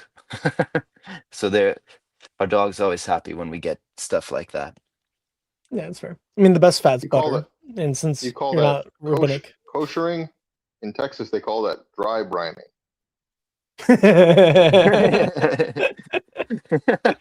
which is a very good way to make your meat tasty. Yeah, but like since you're not a rabbinic Jew, you eat dairy and meat at the same time, so you can actually like have butter in your food and make food actually taste good. Yeah, so you still get fat, just not the animal fat for that, or at least not the meat fat for that. Right. Anyway, yeah. Hussar Steven, asked, do you keep kosher laws as believing in them as efficacious as part of your salvation, or simply out of obedience? Obedience. Nothing. We don't say anything but Jesus saves us, and there's nothing we could do to earn it or contribute to salvation. We do it as a gratitude thing. Kind of like we view it as Israel in Egypt didn't do anything to earn God rescuing them, taking them out, and then once they walked through the sea and were baptized in that sense, then God took them to the Torah and to Sinai, and gave it to them. And so we do it for the same reason. But we do view it as obligatory. We view that, well, obligatory in the way that to not keep Torah is whatever you can of it would be sinful. We view it as breaking of any of the commandments is sin, and so we want to not sin. So that's and that's where Chris and I eventually have a long discussion on that, about the validity of my position on the ought. That's where we differ. Chris doesn't have a problem with it, but he doesn't view me as a slippery Judaizer like lots of other people do. I do have a problem with Judaizers, so to be fair, but I don't think you're Yes, actually and a so do Judaizer. I. Yeah, so do I. It's bad to be a Judaizer in the New Testament sense. Mhm. But we view it as an ought. So like we keep Shabbat, we keep all the holy days, we keep kosher, and I wear tzitziot, all that stuff. And I do it not only because I think it's good, but I do it because I think it as a follower of Jesus, it ought to be done.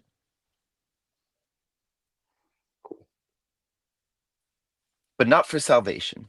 Definitely not for salvation. Yeah. And that was the first conversation I actually had with Steven is I made a video on Judaizers and like, hey, don't be a Judaizer. And then you reached me up and like, hey, let's talk about this. We had like a 6-hour conversation just in your basement at like 3 a.m. just Nice. chatting about it. And we took Way an to do hour it. detour just to like dunk on Islam, which was fun. And then by the end of it, you're like, man, we're having so much fun. I kind of forgot that we disagreed about this to begin with. Yeah. So because that was my introduction to you, was the Rebecca is 3 video. And that's what got me going through your videos. I was like, wow, this is good stuff. And that's when I came across your because it's not titled "Don't Be a Judaizer," so it's a little bit ambiguous. And right. that's why I was like, It's, do Christians need to follow come the on law? now. Yeah. You're right. Yeah. So that was fun. That's how we became friends. We had a 3.5 hour, 4-hour debate. Then like an hour and a half of making fun of Muhammad, and then like 30 minutes of just joking about things, and we became friends. Imagine that. So this reminds me of that. I forget exactly what he said, so don't take this as a verbatim. But when Nick Fuentes had like a crash out where he was yelling about like we don't worship Yahweh, Jesus Christ is the God of this country, or something like that.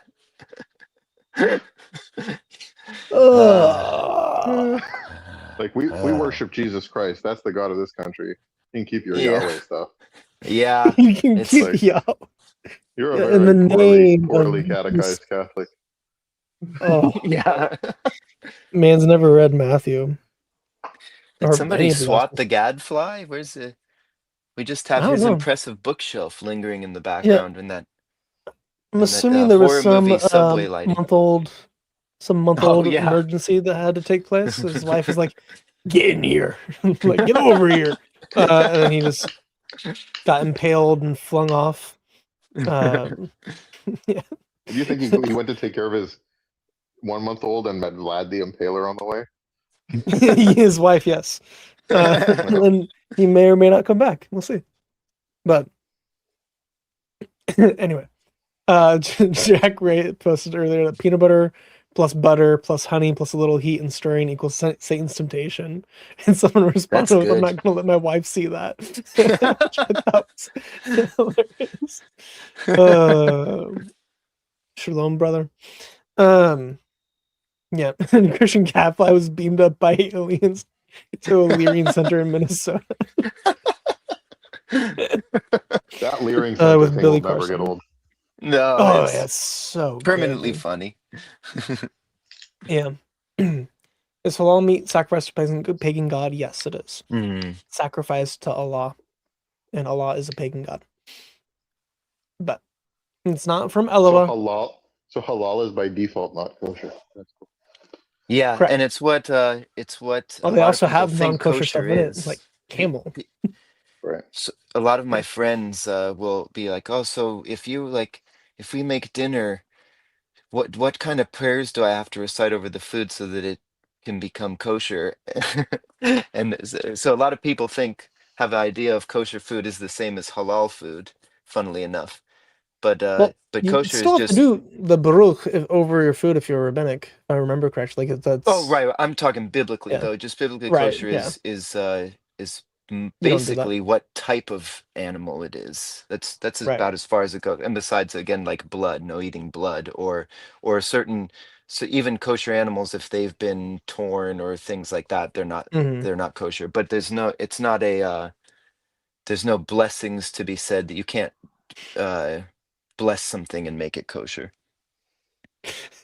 Every full moon, Christian Gadfly turns into Lily Jane. That's terrifying. Anyway, chapter 4.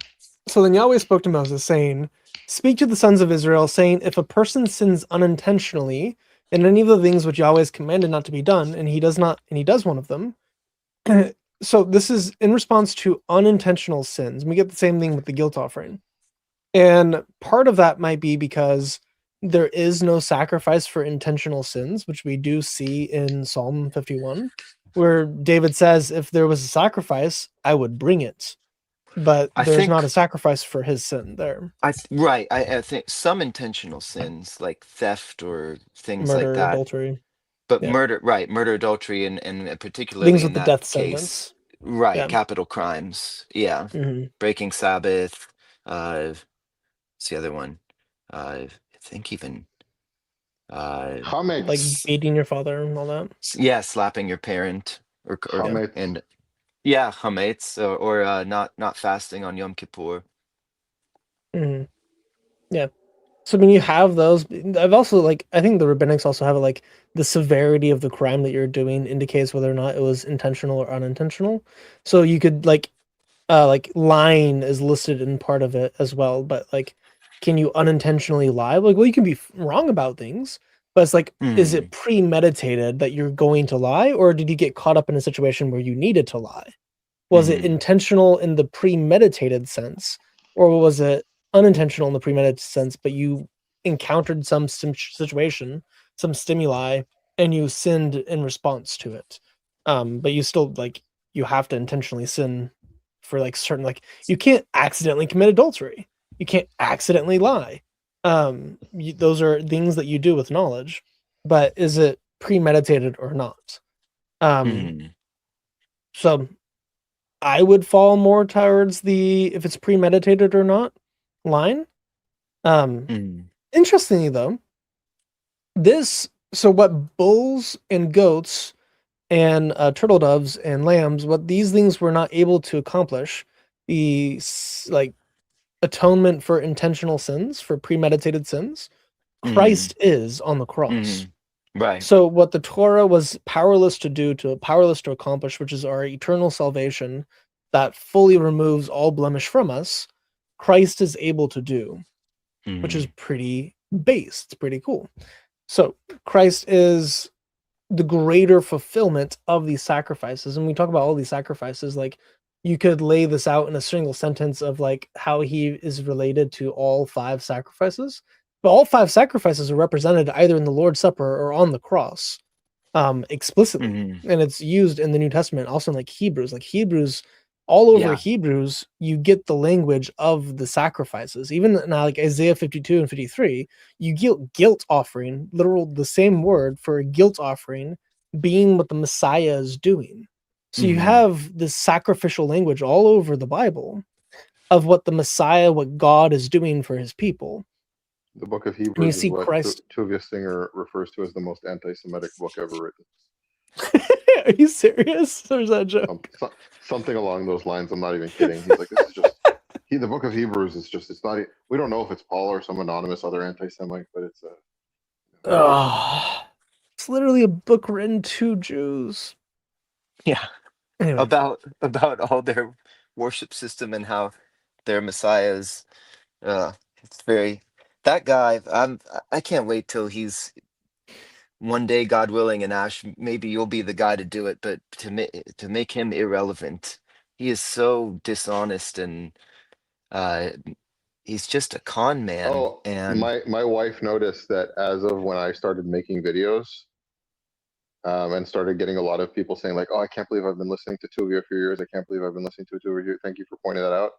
His views on his videos have dropped by like 80%. really, Yeah, wow. and not only that, he's been doing more drastic, like crazy videos, like doubling down on insane things, trying to keep his audience, like saying more and more psychotic things. And he's Yeah. got that and whole I kind of noticed clan that of too. Noahides along with him too, that are just as yeah, deceived. A very yeah. For strange anyone out group there he's built. considering, becoming a Noahide, just know that one of the big Noahide rabbis has like a whole video about how much of a mitzvah this Noahide did, donating his kidney to the rabbi's son. Oh my goodness. So if we're gonna talk about literally a cult, yeah, Spare parts, dude. That's wild. Mm. Mm.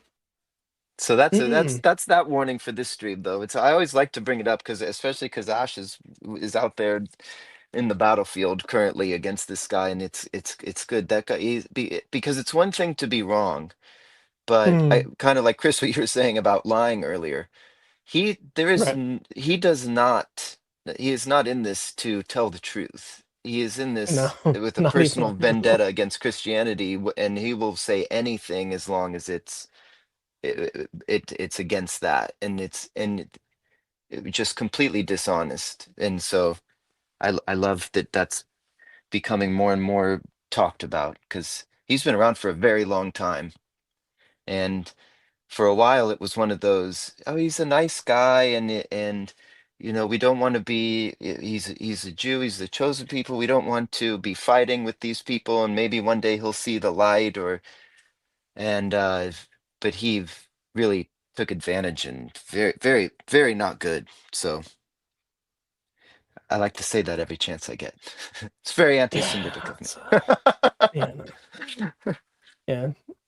Tavir will commence internet stalking Ash. Tavir goes full Malik. yeah. Yeah.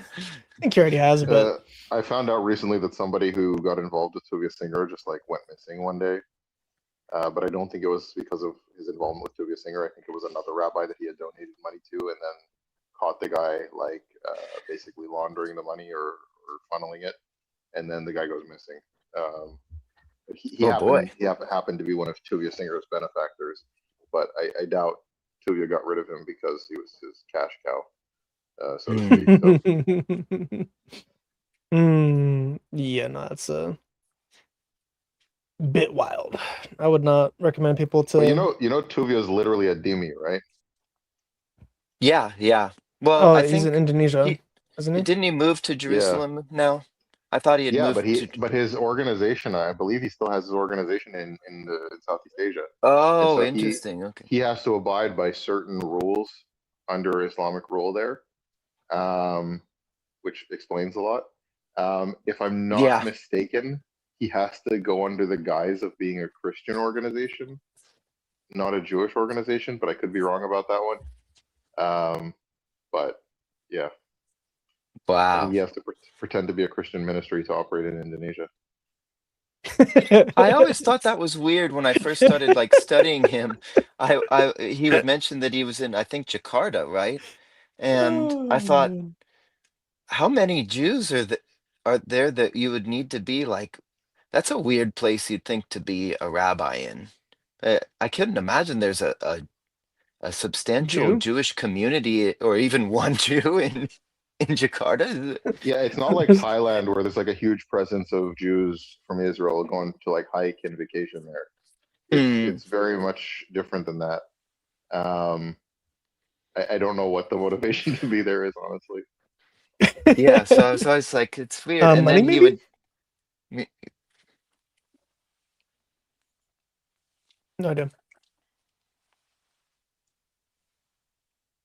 I didn't catch that. I didn't hear what it was.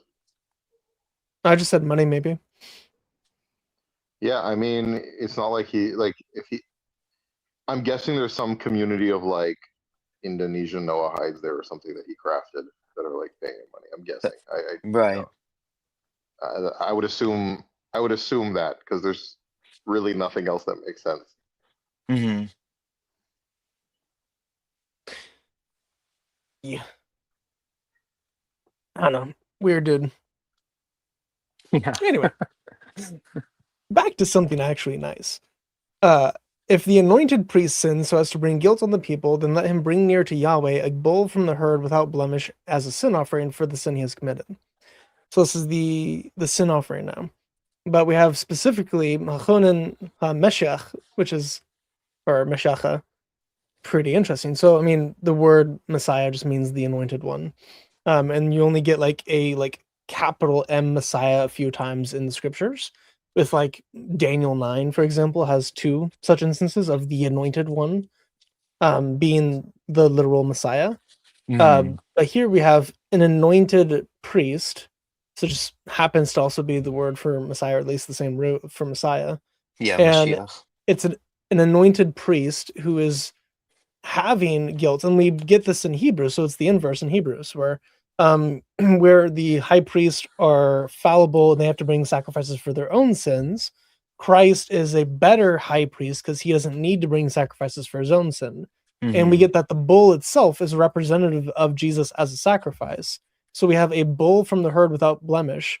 So the priest is bringing a sacrifice that is representative of Christ, with Christ being, the powerful, and we talked about this at the beginning.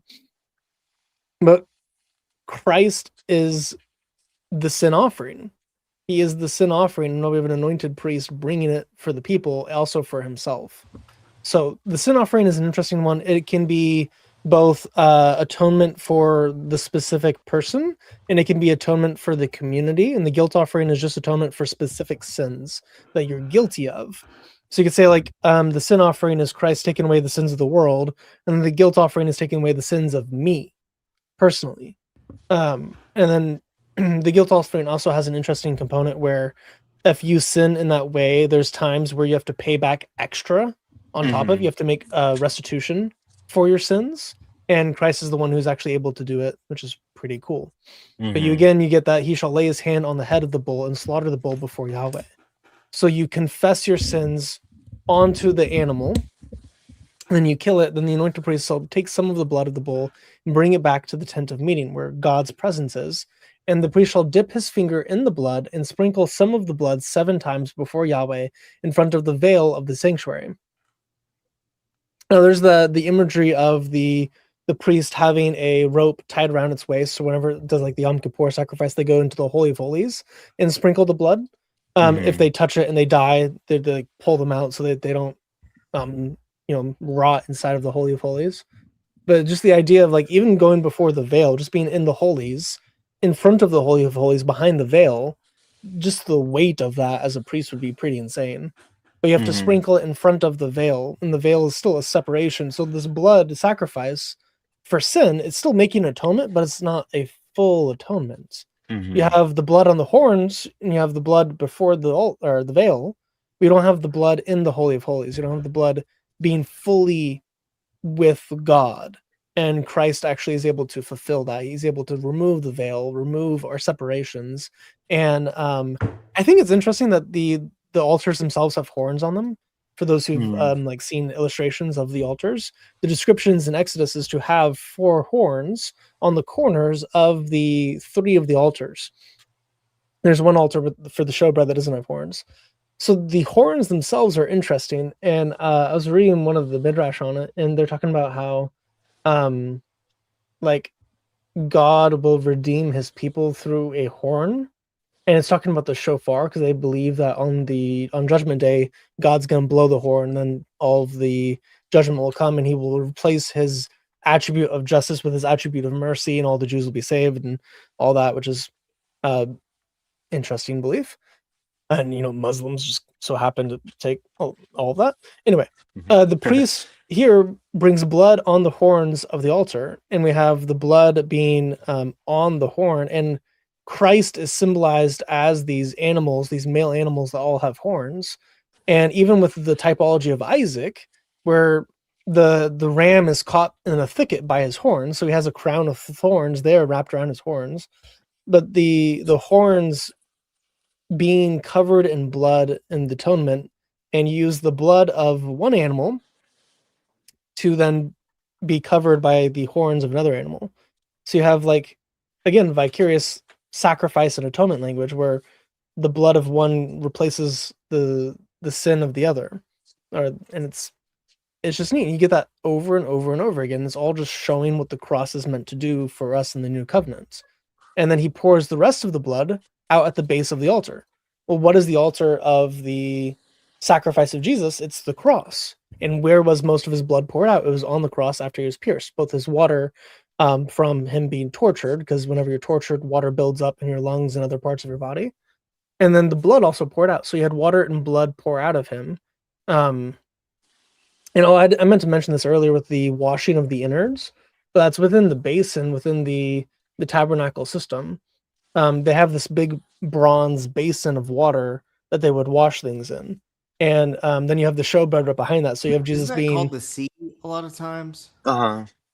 I was always confused about The bronze sea. Yeah, I was. Yeah. Or the lavar. Yeah. Okay. And what's the Hebrew term for that? Is it? Let me see. I forget what that is. Is it Yom? Sorry, you guys talking about the Kior? Yeah, or there's a big bronze thing that holds water that's translated sea. Yeah. I was wondering if it's Yom. I think though it's that not comes Yom. with It's a Kior. with Solomon's though, right? Because he made the giant one. Hold on. It's in this one. Kior. Oh, okay. So it's not etymologically related to the actual sea. Mm-mm. Because that's usually like chaos, you know.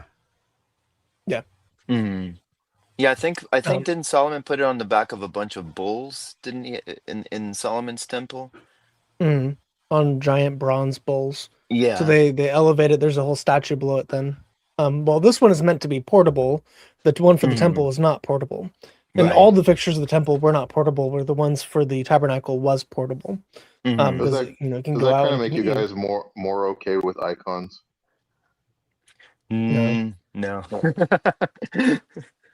I'm just saying. The bronze serpent, which is literally a type of Christ according to the mouth of Christ itself, whenever it started getting worshipped by the people, God ordered it to be destroyed. Yeah, but we don't worship our icons. I mean, well, that's maybe a definition, but I threw us off topic. We were talking about. Go back up to the first C. We're on another Quick, somebody C. make a loud noise We're and gonna get start- Christian's baby we're gonna crying start again. boxing. I hate you, Stephen. You Judaizer. I hope you drown in your beard. Sorry, edit that out later, Chris. I don't want people to know. Oh, Judaizer. I'm gonna get my Gonna be air all over horn. YouTube. My Christian bagpipes. Gadfly manifesting. Christian Gadfly, man. You just Sam Shamooned me in a very PG way. He hears a shofar blast and he just loses it. Yeah. Anyway. I'm gonna tell this idea on here. I'm not actually gonna do it though, because I don't want to dive into the drama with my own life. But I was thinking about what if I did a YouTube video where I was like pretending to be Sam Shamoon getting ready for a live stream, like pumping himself up. And I was imagining him like looking in the mirror, you son of a whore, you whore, you Shia whore. Like, you got it. Like kind of like pumping himself up before he gets on. I'm not gonna do it though. I got it's probably not a good idea. But no, I don't want to kick the bear. it made me laugh a good deal, and I probably would laugh at it several times, whether that's responsible or not. Drowning your beard is such a good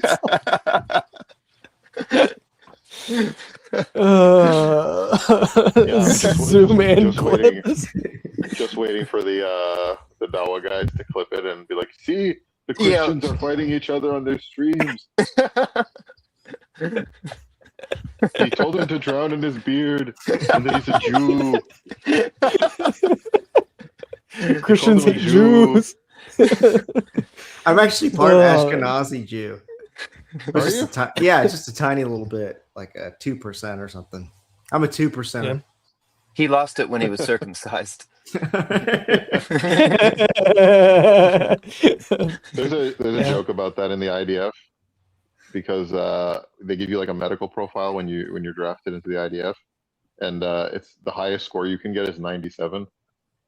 So there's a joke about how like everyone loses 3 points for circumcision.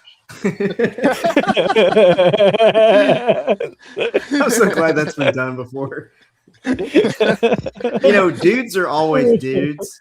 Like I was looking at this archaeological site, and there was just this massive. It was labeled Roman graffiti. It was just this huge dong, and it was maybe this symbolized fertility, or I was like, no, these are like just graffiti. College age, high school age guys out there bored on their tour, and one of them just wanted to draw a giant dong. I can tell you exactly what was going through that Roman's head. My favorite part of it is there's the exact same. Yeah, go ahead. There's the exact same that happened in Egypt too, like ancient Egypt. There's hieroglyphs of the same thing, but that's not just drawn. They have to like chisel that. Right. So, but there's like very juvenile looking like testicles and like the big round, like 3-year-olds draw, or like not 3-year-olds, like 8-year-olds draw on like their homework assignments, like that's in hieroglyphs, and it's really funny to me. The hell were you doing while you were 8? dudes have always been dudes. I was playing Pokemon. Chris over there drawing dongs. Yeah. I was just gonna say, some young like Roman guys were like disappointed at their like outing to the Colosseum. They're like, yeah, that Ignatius guy didn't put up much of a fight.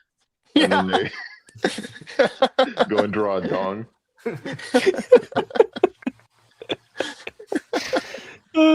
Just get upset. Yeah, no. People always been weird. Anyway, my editor is Chris. You got to stop dropping fun facts like this.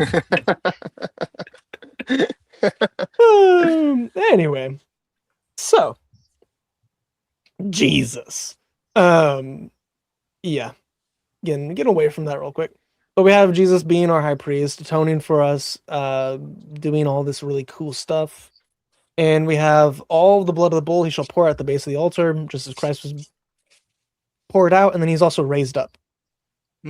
So just as the peace offering was raised up, just as the grain offering is raised up, so too the sin offering is raised up. So we have pretty interesting language being applied. Where's the Hebrew verb for raise up? Rahim, or Rahim. What's the Shirash of that? Is it Yara or something? No. That. Or wait, maybe it is. No. What are we asking? What's the original root, like the lemma of Yarim? It looks like it had is it a third guttural, and that's why it has that yod there? Or? I think it's because of the hay. To lift up, you're saying? Mm-hmm. Yeah, is it so the third person singular masculine, would it be okay, it's a vav in the middle. It's because it's one of those that only technically has like it's a 3-letter shorish, but it's kind of like a 2-letter shorish. Yeah, and it'll conjugate weird because of the vav. That's what's happening. Room. Anyway, I usually have to turn off because it's way too much information on the screen at one time. Logos is really cool software, guys. You should get it. You can use AP's code for. It's really nice, actually. I quite enjoy it. But go back to raise up. Oh, we went that. There it is. Yeah. I do recommend Logos. Actually, it's pretty cool. I don't even get paid to say that. So there you go. Not Logos yet. is actually good. Not yet. If I get a logo sponsor, that'd be pretty good. I've been using Logos since my first video. So anyway, but you're to raise up Christ, you're to raise up the sin offering, and then you do all the stuff with the fat and the liver and the kidneys and all that stuff. And it even has this interesting phrase of is raised up from the ox. Back in like 2 minutes when I'm inside. All right. It's interesting language here that it's relating one sacrifice to the other sacrifice. So the sacrificial language from chapter to chapter is still like, hey, all of these things are related. You're going to do a lot of these things at the same time. And Christ is a picture of all of them. So you're building up one upon the other upon the other. You could do the sin offering and the guilt offering and the burnt offering and the fellowship offering and the grain offering all at the same time. And it even commands you to do it. It says, to do one of each at a certain point for some of the things you're doing. So the idea of all of the sacrifices being done all at once for one individual is essentially what Christ does for us on the cross, which is pretty cool. But the bull Chris, itself, would you associate that lifting up for the sacrifices with like in John 20:17, where he says, "Do not cling to me, for I've not yet ascended to my Father." Like with the presenting of Jesus in his resurrection, for the ascension instead mhm. of the lifting up of the. No, I think I would still lift it or talk about it with the bronze serpent type language, that it must be lifted up for the sacrifice to be complete. And Okay. this would just be another point, because this is all sacrificial language. This isn't resurrection language. The resurrection language comes later on. So a part of the sacrificial language is the lifting up of and to be on wood. We see this all over the Torah. We see it, I've mentioned this multiple times, but you can watch the binding of Isaac typology. It's pretty based, specifically based, not just cool.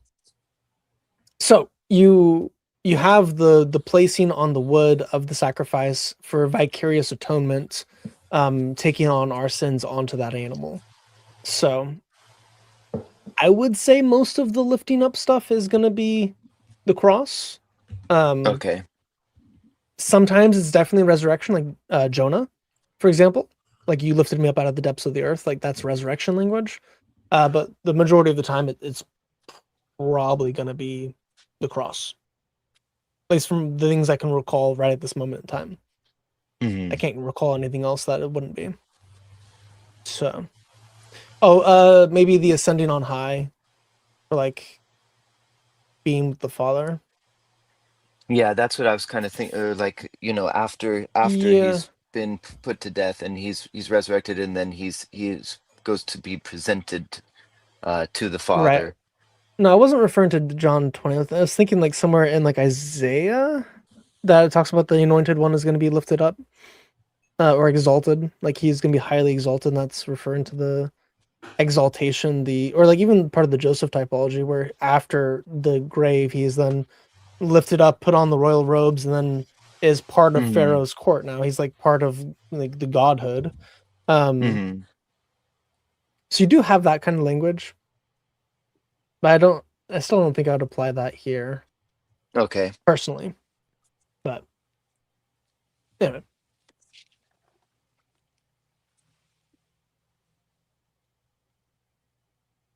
So,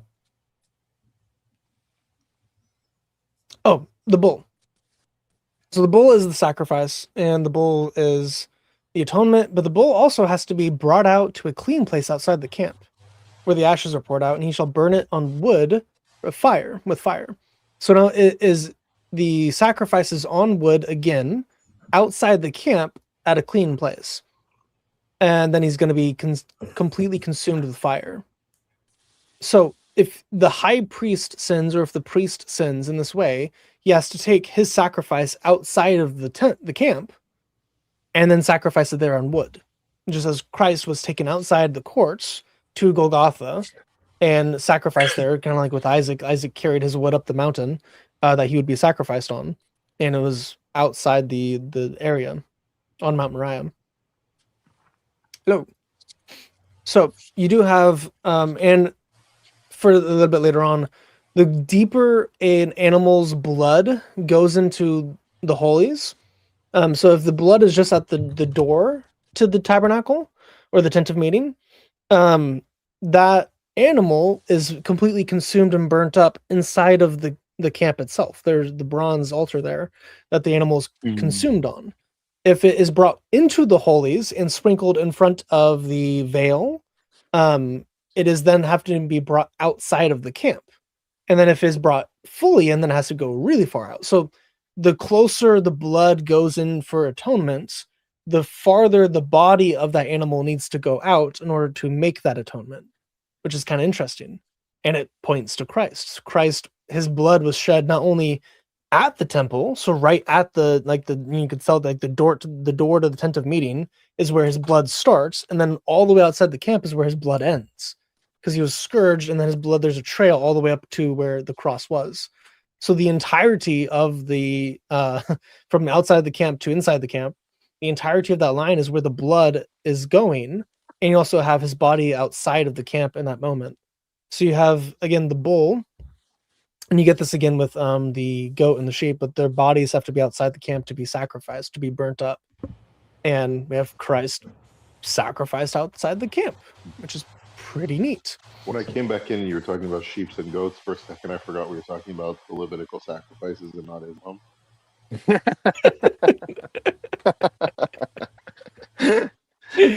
This Friday, I'm going to put out a meme edit of last week's stream with all the camels and goats and sheep and all that fun stuff. Are you talking about the 60 million stream? Oh, yeah. Yeah. I got 40 minutes of content out of that 3.5-hour stream of just entirely out-of-pocket statements. So we're going to make like a 30-minute video of just like... Ash, what did you say about sheep? I didn't hear it, and I just pretended to laugh to be polite, but I didn't hear what you said. I said when I went out and came back in and I heard you guys talking about sheep and goats, for a second I forgot we were talking about the Levitical priesthood and thought we were talking about Islam again. Oh. No camels. So. Yeah. Was that the stream that I came into last week? yeah, that was that stream. God, what a dumpster fire. The thumbnail for the video is gonna be so good too. It's, Thomas the train engine meme with a goat head instead of it, and then a camel with Chase's face behind it, like kissing it, and then a dude with night vision goggles, just shocked and appalled, and then the gay rodeo in the back of the train. It's gonna be a good time. I'm very excited for that video to come out and be done. The words could just be Animal House, like on the thumbnail, and then you can have your title underneath. Yeah, right now it's straight out of pocket, and every word is the color of the train cars. That's good. Do that. It's pretty good. I'm pretty excited for that video. Anyway, so no more booty pageants tonight. But and if the whole congregation of Israel commits error, so now this is corporal sins, and the matter is hidden from the sight of the assembly, and they commit any of the things which Yahweh has commanded not to be done, and they become guilty. So this is similar language to like Yom Kippur for like the sin sacrifice of the scapegoat and all that, like the blood being for the whole assembly being placed by the elders onto the goat. So it's taking away the sins of everyone. When the sin which they have committed becomes known, and then the assembly shall bring near a bull from the herd for a sin offering, and bring it before the tent of meeting. And then the elders of the congregation shall lay their hands on the head of the bull before Yahweh, and the bull shall be slaughtered before Yahweh. And then the anointed priest, again the Messiah priest, shall bring some of the blood of the bull to the tent of meeting. Click on the word anointed. It's Mashiach here. Yeah. Okay. Mashiach. All right, so you're saying, and we have. I interrupted you. Oh, so we have the elders again. Lane, this is very similar to the Yom Kippur. They are confessing their sins onto this bull as a community.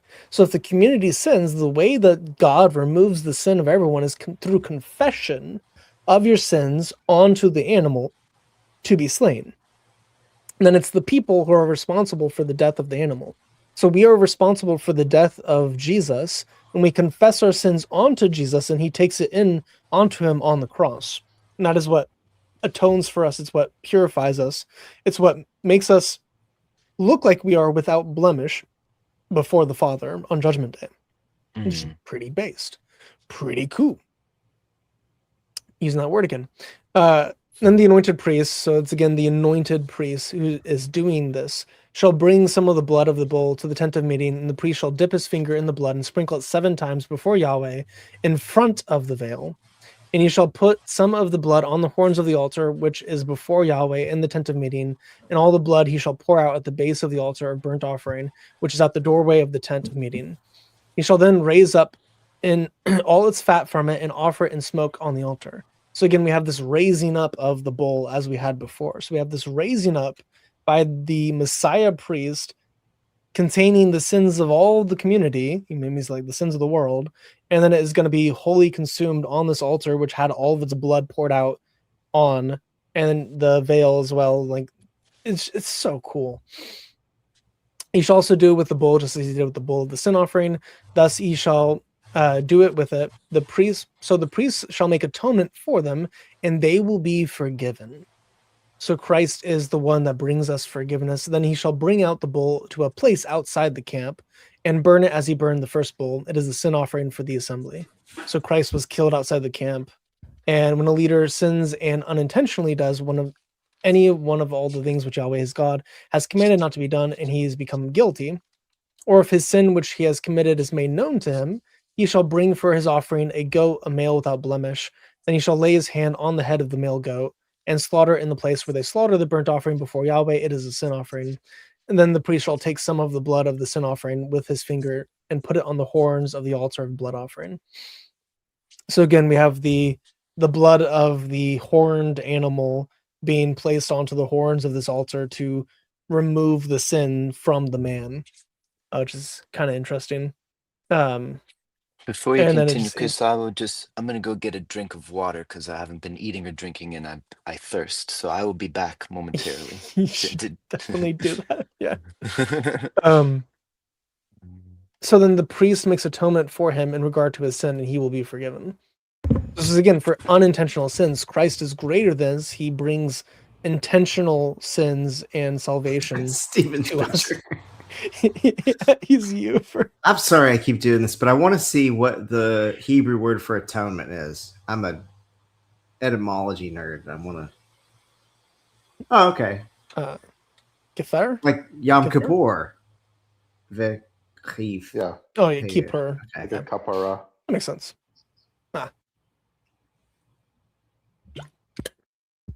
Makes sense. The Day of Atonement would be atonement. You know that there's like this. It's kind of akin to voodoo. Not really. It's like what's the word I'm looking for? There's like a modern term for this. But basically, in Judaism, especially with like more influence from like Kabbalah and like more Sephardic Judaism, you'll have people like they'll drop a plate in their kitchen and it will smash, and they're like, "Oh, it's a kapara, like it's in place of something else worse that would have happened." Oh, interesting. Mhm. Yeah, Like superstition. There's a well, Yeah, I mean, very that's kind of like if there's a natural human instinct where you feel like you almost feel like you need to sacrifice something to keep something worse from happening, you know. And I was thinking about how this manifests in silly ways with like kids, where you want to avoid stepping on a crack or it breaks your mother's back, you know. Yeah. Just nonsense. Yeah. But I was driving with my dad in a club car through the pasture, and you know there's like cows around, and I was like, if this was the olden days, we'd be here cutting our wrists trying to make it rain. Like, aren't you glad we don't do that anymore? You know. But like you can almost kind of see where like pagans and ancient people would be like, maybe if I make myself feel pain now, it will get rid of pain in the Redeem it. future. Yeah, so it'll Yeah. make the rain come and we don't starve. Right. Yeah. One of my favorite little bits of history is we have some decent archaeological evidence for Joshua's long day that like literally happened. So we have reports all over the world of either a long day, a long night, or a long sunset or a long sunrise. And if you map the where those stories come from, it kind of fits the cycle of the sun and sunlight on the planet. So Joshua's long day might have literally been a 24-hour miracle, where God stopped the planet from spinning and also prevented like all of us to die instantly whenever that happened, and then like spun the planet more. But in the reports of the long night, we get Aztecs or Mayans, and they just did a bunch of human sacrifice to try to get the light to come back, because of course, why not? Can you imagine So- being one of them and you see the sun not come up? Yeah, oh, Just like it's like it's been a long time since the sunrise. This is No, weird. they Bring 'em gonna out. What choose- should we do? they weren't confused at all because the real Israelites had already gone on ships over to the world, and they already told them what was happening. Nephi and all them. There was my weird take on Joshua. Monetized? Oh, sorry. What's that say? My editor said, "How are we ever monetized?" My weird take on the Joshua thing is the Tunguska event was this meteor that hit like in the 1900s, and it shot so many. It was like had a bunch of ice in it. It shot so many ice particles up into the air that it made it look like it was daytime for a whole 24-hour period because the sun, even when it was on the other side of the planet, was reflecting off of the ice crystals. So it could be something like that, and then we're hearing it from an ancient author. So. Yeah, that wouldn't explain the long night narratives, but you don't explain the long night narratives. Anyway, what's shocking to me is that like there's your channel and like all the stuff that you do in your stream and you don't get demonetized or struck. And then I do nothing wrong on mine and they take down my whole channel for like a month and a half until I can fight it and get it back. I don't break any guidelines. I just talk about things people don't like. I mean, you're just like... The editors are too bored to click on a stream about Leviticus. Like, no, I'm not reviewing. I don't care what this says. They could be saying... Just let them have it. Just let them have it. Yeah, I don't want to review this. No, I just like consider it the favor of God that I can not get struck all the time. There are some streams I have legitimately demonetized on purpose. That I don't have the favor of God. Oh, I don't know. Maybe we need to, settle all the heresies. I remember something about being persecuted when you follow me. It's true. That's true. That's fair. I've sometimes demonetized streams. I did not demonetize last stream where we went over the camel and the goat stuff, and they didn't demonetize it either. So YouTube just doesn't care about me, I guess. You haven't pissed off Tuvia Singer yet. That's why. That might actually. I don't have all the Jew enemies. They like me yet, so far. But I don't know. Watch you get like attacked by free camel love people. Like there's a group out there that are like into camel love, and that's who ends up taking us down. Camels are people too. They deserve love. Love is love. They spit in consent. Somebody in the chat said you pissed off Borat. If camels don't want humps, why do they have them all over their back?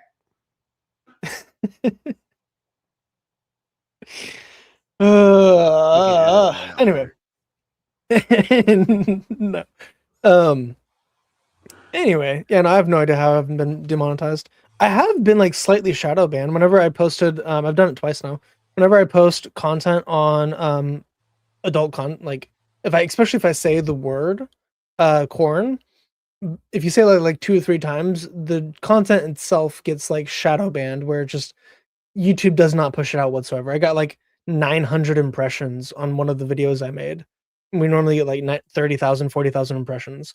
So I got like 900 impressions because I said like the adult content like 6 times. We bleeped it out too, which is the crazy part. But YouTube's AI is smart enough to infer bleeps. So they don't like you talking about that, but they still didn't strike me. They still didn't I've only gotten 1 strike so far, and that's just because I said a certain ethnic group was turned into certain animals because Islam literally teaches that. So I was quoting the Quran, and I got a strike because of it. Because I thought I was being anti-Semitic. Have I made a video on that? No. Like, have you made a video about how you got struck for like hate speech because you were quoting the Quran? Yeah, and I thought about making it. And then the production schedule was really weird, and that was also right around the time I streamed with David for the first time. So I was just like trying to ram out Talmudic Dilemma videos. It's funny Probably because I'm should. wondering what's going to happen eventually when YouTube AI gets a hold of one of my live streams where the guy was like, "Yeah, what about the argument from the Kuzari?" And I'm like, "Oh, the Kuzari that says in its first chapter that black people are only similar to humans in speech and shape." Yeah, but not Kuzari, actually. is that your source of your information? Yeah. And I don't know about that. It's like, yeah, don't bring the Yeah. Kuzari here as your proof or anything, bro. But I Yeah, I wonder have what's no going to idea. happen because I said that on the stream. I think they allow you to be racist. They just don't allow you to be anti-Semitic, or they don't allow you to be. I don't know why. Like they should have told me I was being anti-Semitic. That's why your stream got struck down. And I was like, just watch it. I'm like, I'm the least anti-Semitic person talking about Islam that I know of. Somebody's like, And Ash is it's working like, on demonetizing the stream. I was thinking that. I was like, this is going to be the one to get demonetized. Bad luck Brian over there. How come everything I'm on gets demonetized? And then it just gets demonetized. Yeah. Don't say ram out when talking about Islamic sources, Chris. Oh man, why does that religion exist? Anyway. Yeah, no, hopefully just continues and I don't have the same unfortunate circumstances that you have with that. But we'll see. I've definitely said way more out of pocket stuff than you have. We'll be okay. If we got through, what would you do to a camel for $60 million? We can take on anything. I feel invincible. And all its fat he shall offer up in smoke on the altar, as in the case of the fat of the sacrifice of peace offerings. Thus the priest shall make atonement for him in regard to his sin. And he will be forgiven. Just like we all need to be for that stream.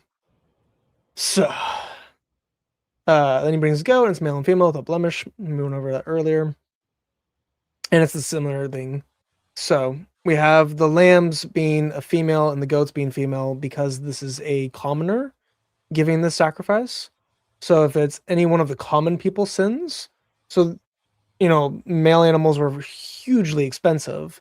Female animals were very common. You had one good male animal that could just impregnate all the females, and it would just keep going. So the females, like the males, they would either be castrated and used for labor, or they would be eaten young, and then they would just keep a couple good ones to keep the herd going. But you wouldn't intentionally sacrifice male animals willy-nilly, especially like good quality ones, like unblemished ones. You wouldn't just sacrifice. That's a very costly sacrifice. So he's allowing for the common people to have a cheaper, significantly cheaper sacrifice. Whereas a bull might be like 20 to 25 shekels of silver. A goat might be around 2 to 5 shekels of silver. If it's male, then if it's female, it might be like 1 or 2 shekels of silver. So it is much, much cheaper, and God is allowing us. Then if you're really poor, you don't even have to give that. You can just reduce it down to a bird. And if you're really, really poor, you can do grain. So he is lowering over and over and over again the cost for atonement of the people, because he doesn't want us to be like, God cares enough about us that he doesn't want the cost to follow him to be so great that we're not able to do it. He meets us where we're at, in our faith, in our journey, in our experience and ability, in our knowledge, all of it. He meets us where we are, and he fills in the gaps. Where we are weak, he is strong. So the atonement does that. We're unable to sacrifice for ourselves. We're unable to actually be sinless to not need atonement. So Christ comes and brings the atonement for us, which is pretty amazing. Because God loves us so much, and I do not understand. I need to say something about the value worst. of the males real quick. Yep. It's okay. So our neighbor had this prize bull, and it broke through my dad's fence. And I was like, Dad, don't we need to get that thing fixed and let the neighbor know? He's like, oh, I'll get to it. He spent 3 weeks. He let that thing mate with every single one of his heifers, and then finally got it back out. And so we had all these amazing calves. Chris, That's I missed out on a whole bunch of stuff. It's always funny. I go upstairs, I have my headphones in, and was getting the water, and I kiss my daughter on the head, and there's all this conversation going on in my ears, and like this whole vast. I mean, it was a whole week of. Makes me think it's probably for the best that we only get together like once a week, because if we just hung out, just be just insane. never get anything done. But Yeah. I wanted to ask Ash, because we had talked about a couple streams ago about you had mentioned castration just in passing a little bit ago, Mm. and I had brought up that with us in we in Leviticus 22:24, I had brought up that my dog, we have a female dog, and we didn't get her the word they use now, fixed, but we consider it broken, and because of that particular line in Leviticus, we took that to mean that you can't castrate or spay animals, and I was wondering what the Orthodox Jewish perspective is. Do they take it that sentence to mean the same thing? If you know, is there an Orthodox Jewish view, like a Torah prohibition on castration of animals? Actually, have no idea. Okay. Well, depending how drunk the mohel is, there might be a castration. For those who don't know, that's the guy who circumcises. Did you see my the description under my name there? Yeah, that's why I brought that up. Oh yeah, it does. Well, you've been warned. You get a drunk Changed one, it. there might be a castration. Your first one was like cooking up some great baba ganoush. Yeah, it was good. There you go. Oh, what is Camera for a yours? second. Professor de Casa Ridiculous. Profesor de cosas ridiculas. I had to do.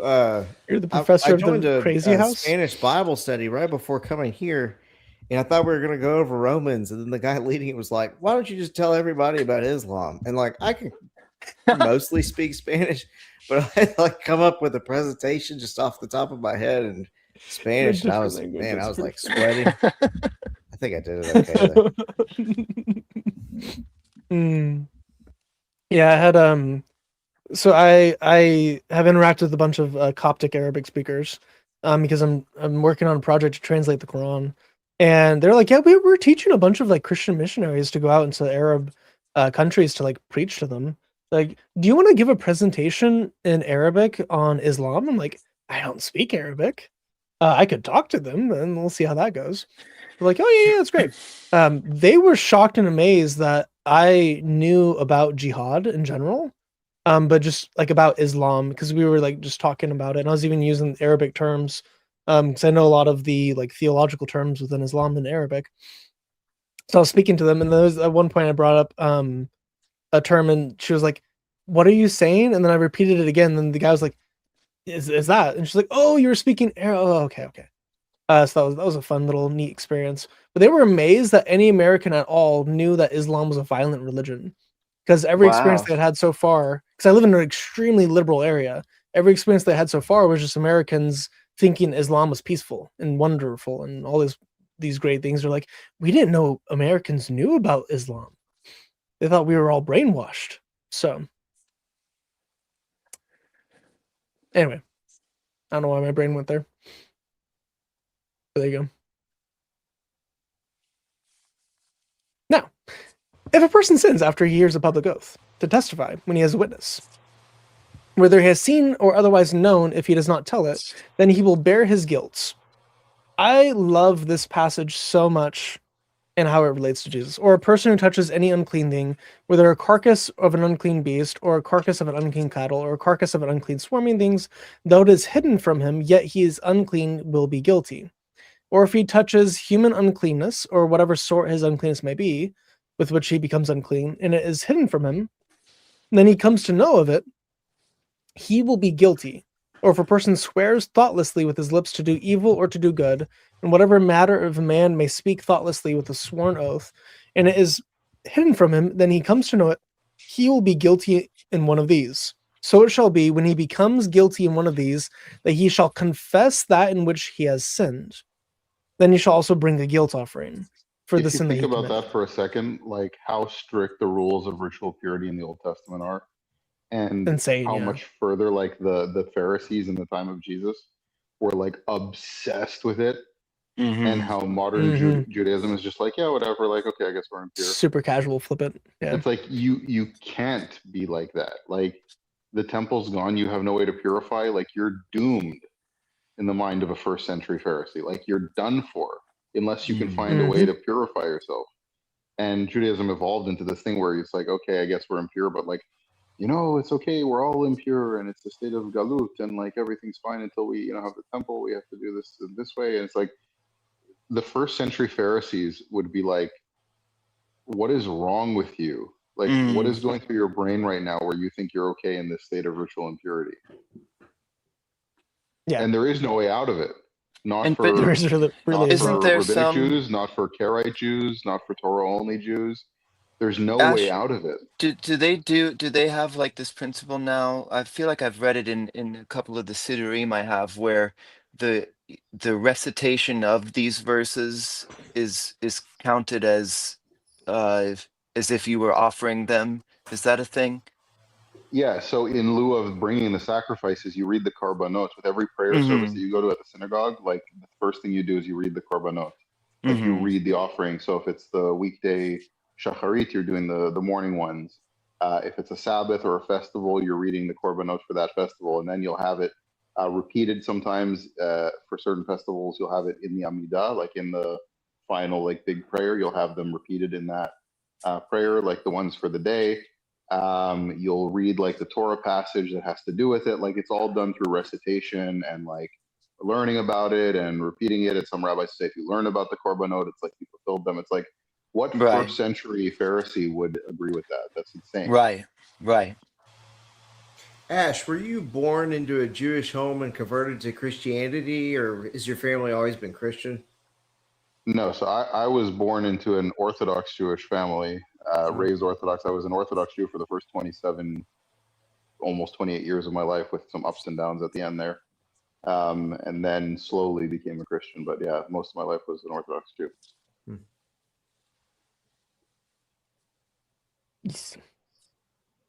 But yeah, back to your point, it is insane that anyone could think that you could sacrifice or you could fulfill the Torah and not have a temple. That's just insane.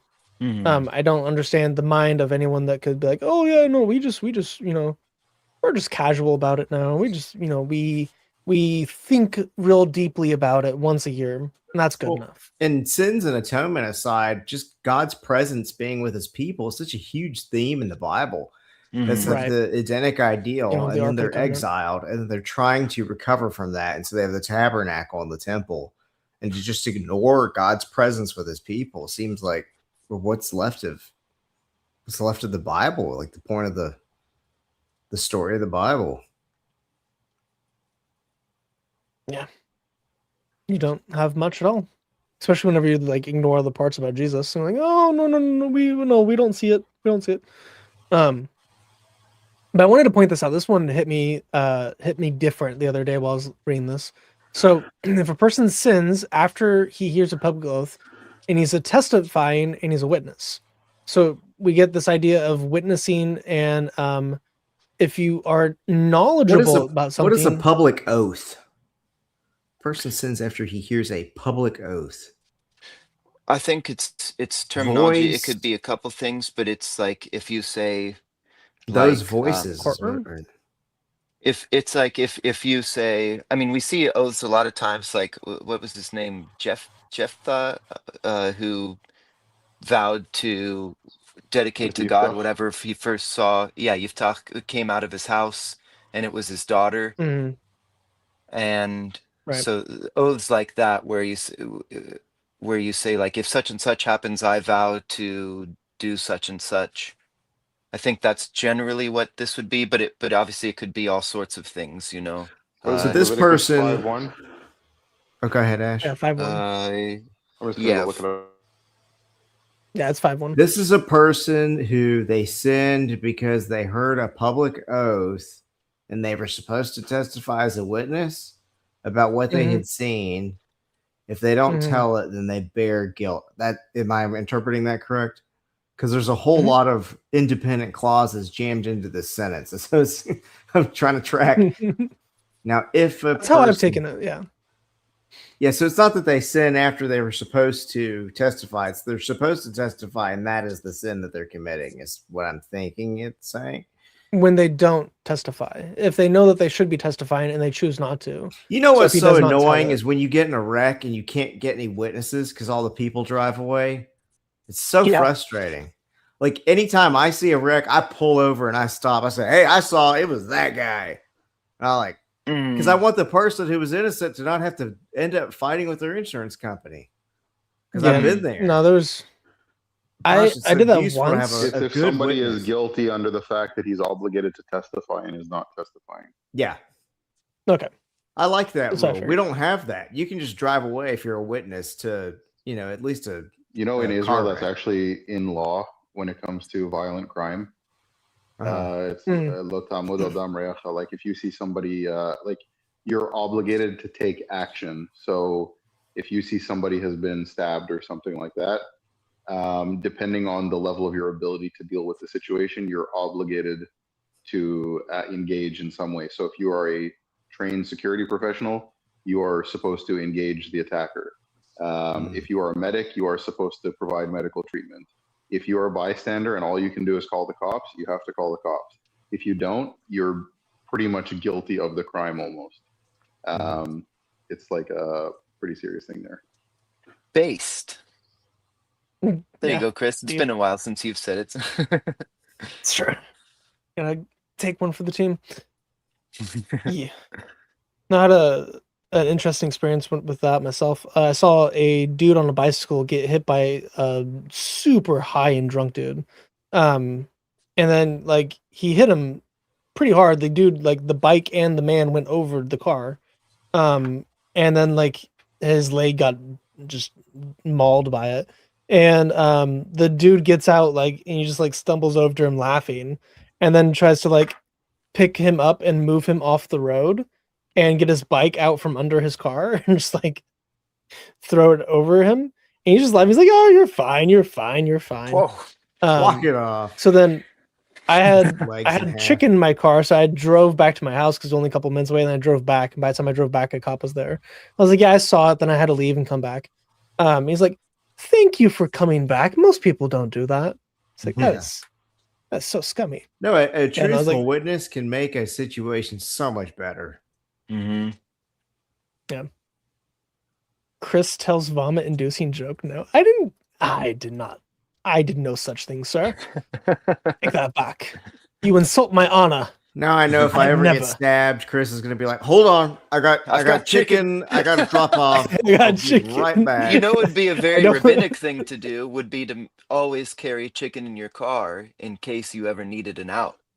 That would be like a very Pharisaic type of creative loophole for something like that.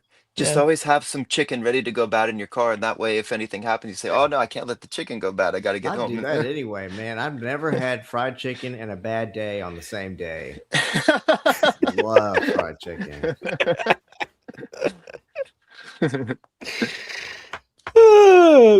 Anyway, so I thought this was cute about Jesus. Sorry. You've tried 6 times now. We better let you get to it. All right, it's fine. So we get when you think about like salvation and guilt before God, if you know that you're supposed to say something, you know you're supposed to do something, and you don't do it, then you're guilty of it.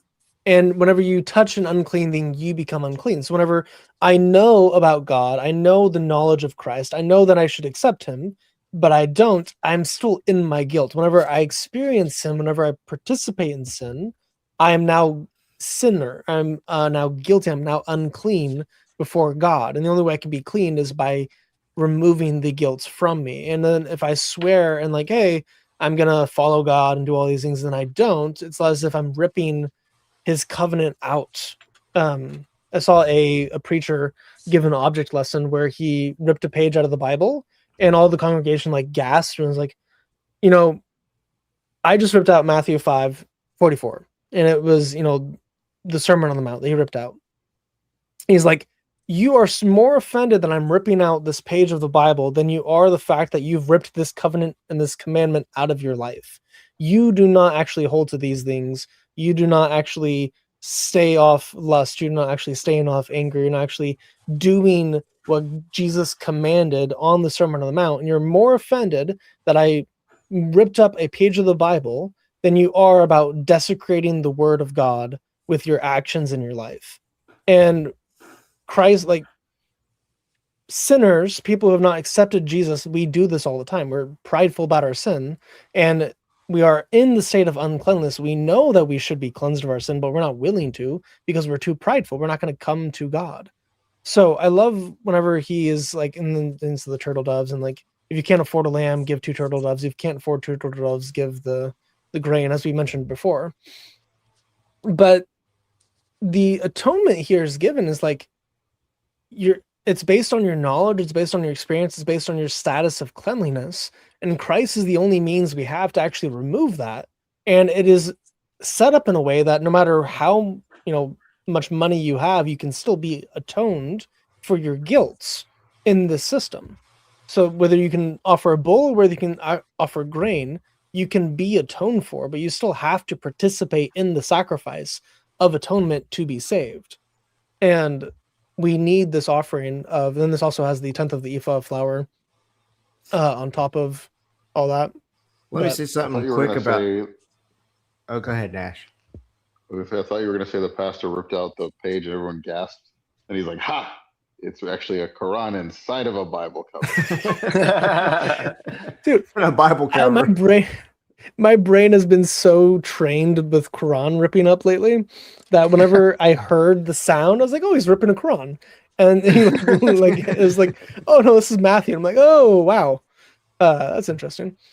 What I want to say was when you touch the unclean thing, it makes you unclean. And I think this is why if you read in, I think it's Matthew 9, I can't remember what it is in Mark, but the woman who is bleeding and she touches Jesus and it says she's shaking with fear after she's touched him. I think it's because she thinks that she's made him unclean by touching him, but really you can't make him unclean. You just end up becoming clean yourself. And she's healed too. We're about to get to, which is the beautiful thing. I don't know when the last time you read Leviticus 5 was, but actually I might just go ahead and Nobody go down to Leviticus, Chris. Thank you, Ash, for being honest. I was thinking that in my head. I didn't want to say it because I don't want Chris to judge me. Okay. Whoever touches them will be set apart as holy.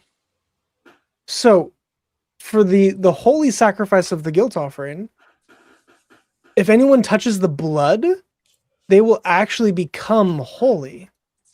Anyone who touches its flesh will be set apart as holy. When any one of its blood sprinkles on a garment in a holy place, you shall wash that was what sprinkled on. So the blood of this animal, of this high sacrifice, is holy. And whatever it touches, it purifies and it sanctifies and it makes it holy.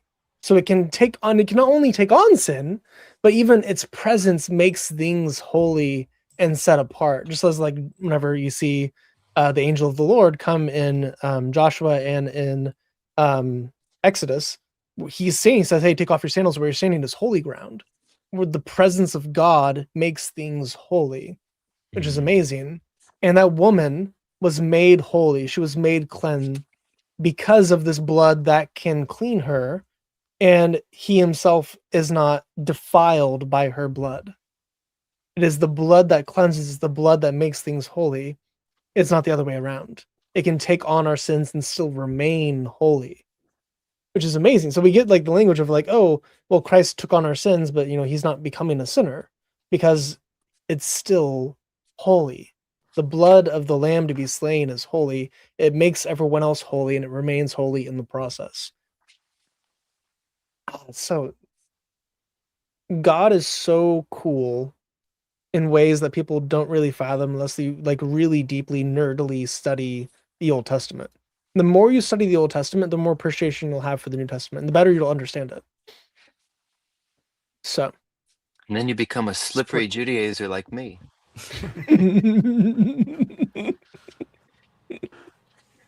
Where did the slippery part come in? I want to know. Because Christian Gadfly. Well, I joined another prominent YouTube. It's a ask a question and answer type thing that I have a favorable generally opinion of the guy. And so I was up late one night and I had been meaning to get on and talk with him and basically have the same conversation with him that I had with Chris.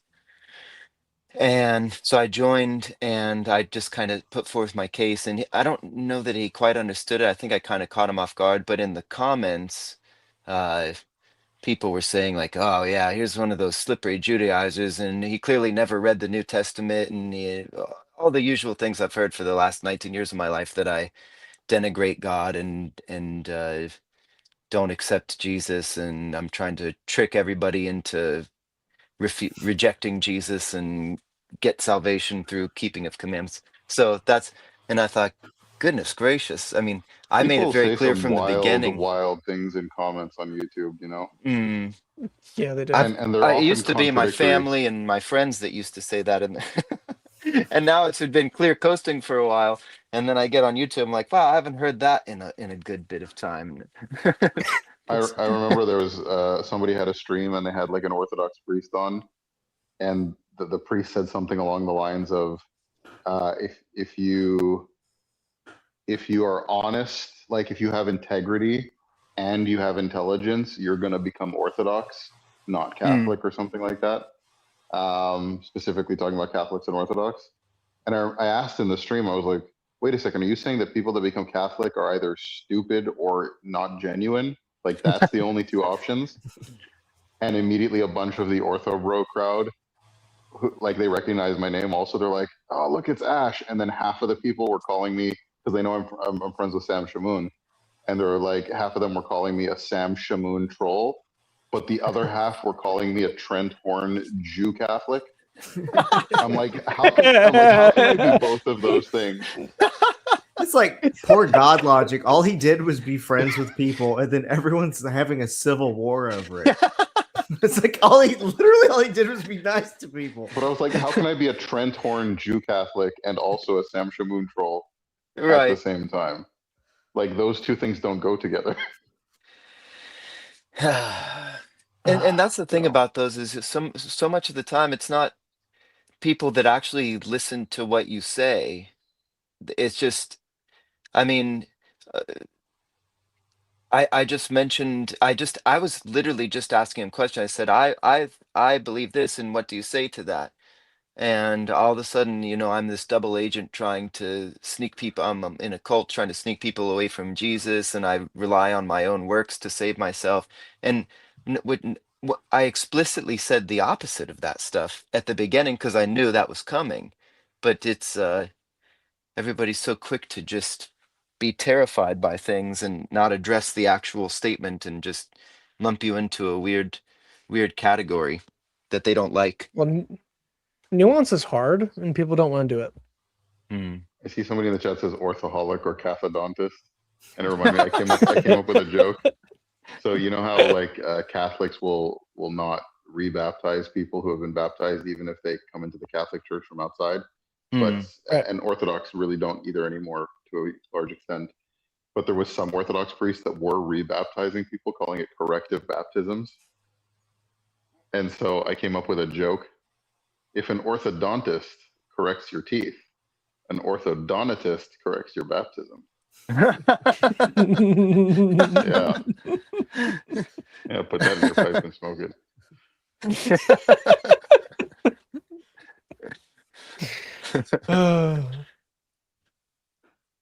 Yeah. Anyway. So, I think I just have like 2 more sections I'm going to go through. We can chat. If a person acts unfaithfully and sins unintentionally against the holy things of Yahweh, then he should bring his guilt offering to Yahweh, a ram without blemish from the flock, according to the valuation in silver by shekels. That's a very interesting statement. In terms of the shekel of the sanctuary for a guilt offering, and he shall make restitution for that which he has sinned against the holy thing, and he shall add to it a fifth part of it and give it to the priest. The priest shall then make atonement for him with the ram of the guilt offering, and it will be forgiven him. So we still have the sacrificial atonement language, of course, because it's the sacrifice. But if it is unfaithfully and unintentionally, but it's a ram without blemish, and it is evaluated in silver by shekels. So we have Joseph, 20 shekels of silver, it's the price of a slave. Then you get some inflation, you get Jesus as 30 shekels of silver. And then you have this ram that is going to be a restitution and an atonement for a person. And you have to pay shekels with it as well. And it's plural shekels, so it's 2 or more. And it's judged by the leader themselves. In another section of the Old Testament, you get that whenever David buys the plot for the temple, he buys the threshing floor and he buys 2 of the oxen. And it was 50 shekels of silver. So the ox themselves are like 20-ish shekels of silver, which is the same price as Joseph, which is kind of interesting in and of itself whenever you go through like the David typology. But I love the repeated use of silver shekels in combination to types of Christ. I think that's cute. So I like that. And then it's the restitution as well. So not only are you being forgiven, but he's redeeming you from your past life, which is pretty awesome. But if a person sins and does any one of the things which Yahweh has commanded not to be done, but he was unaware, still he is guilty and shall bear his punishment. So it doesn't matter, oh, well, I've never heard about the name of Jesus. I never heard about the gospel or any of that. It's like, you're still going to be guilty on judgment day. Your conscience will bear witness against you, according to Romans 2 or 3. So you don't just get a free pass if you're unaware. Unawareness is not the same as being sinless. You are still in a state of sin. You still need salvation. You still need atonement, whether you are aware or not, just because you were given your conscience. But God gave you your conscience to know right from wrong. As long as you have knowledge of right and wrong, you are guilty of your wrongdoings, and you need a savior because you can't atone for it yourself. Which is the whole point of the sacrifices. Nothing the Jew does, even for works-based salvation, you didn't do a work, you just did a blood sacrifice for atonement. You're not earning salvation through the atonement system. You are making a sacrifice for your atonement. So it's still different than every other religious system that exists. Judaism, like biblical Judaism, is not a salvation by works in the same way like we think of like Islam or... for how Catholics are not work-based salvation. But that's okay. I believe Catholics are saved. So anyway, it's not like Islam. It's not like Hinduism or Buddhism or any of these things that is literal, like you do a checklist of things and you get saved. It is, I know that what I'm doing is not good enough for salvation, which is the whole point of Psalm 51 with David saying, like, he's lamenting and saying that the sacrifice I give you is a broken and contrite heart, which you will not despise, O Lord. And here we have a similar thing with the sacrifices are meant to redeem you, to save you, not because of the work you're doing, but because you're confessing with your mouth, you're believing with your heart, and you're trusting God with the blood to redeem you. And then you do the exact same thing to Christ on the cross. So we see this prefiguring of Christ all over the place in the Old Testament, but the sacrifices themselves, the only form of atonement and salvation in the Old Testament, we have explicitly paralleled with Christ in so many different ways with all of the different offerings. And then you have like all the prophecy of all the other typology. It's so deep and it goes so hard and it's amazing. And yet people are just like, oh, no, there's no Jesus in the Old Testament. I don't see him. You know, my eyes are closed and I have a hand in front of it and I have earplugs in and yeah. I'm also reading in a different language that I don't even know, but no, I don't see any Jesus there. It's like, just try earnestly to actually get past your rose-colored glasses and get to something real. Muhammad is in the Song of Songs.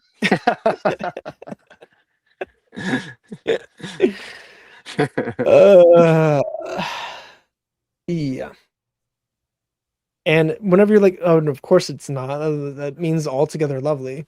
It has nothing to do with Muhammad, which is an entirely different root, an entirely different language. Yeah, the opposite of altogether lovely. Yeah, literally the opposite. Yeah. Both in deed and in physicality, because he's described as an old fat dude with missing teeth. Yeah. Who's kind of skeevy. So, yeah. I kind of picture the guy in Aladdin when Jafar makes himself look like another prisoner at the beginning. That's probably not that far off if you've read the Hadith. Now there are a bunch of Hadith that call him like the greatest, most handsome dude of all time, like the Joseph Smith painting. If you've seen that with like the Joseph Smith propaganda. An older video I did where it was like, what did he look like? And basically the idea is it's like all the sources are saying he's fat and he got teeth knocked out at Uhud, at the Battle of Uhud. But then everyone's like, he's as beautiful as the rising moon, and his smile is like the sun.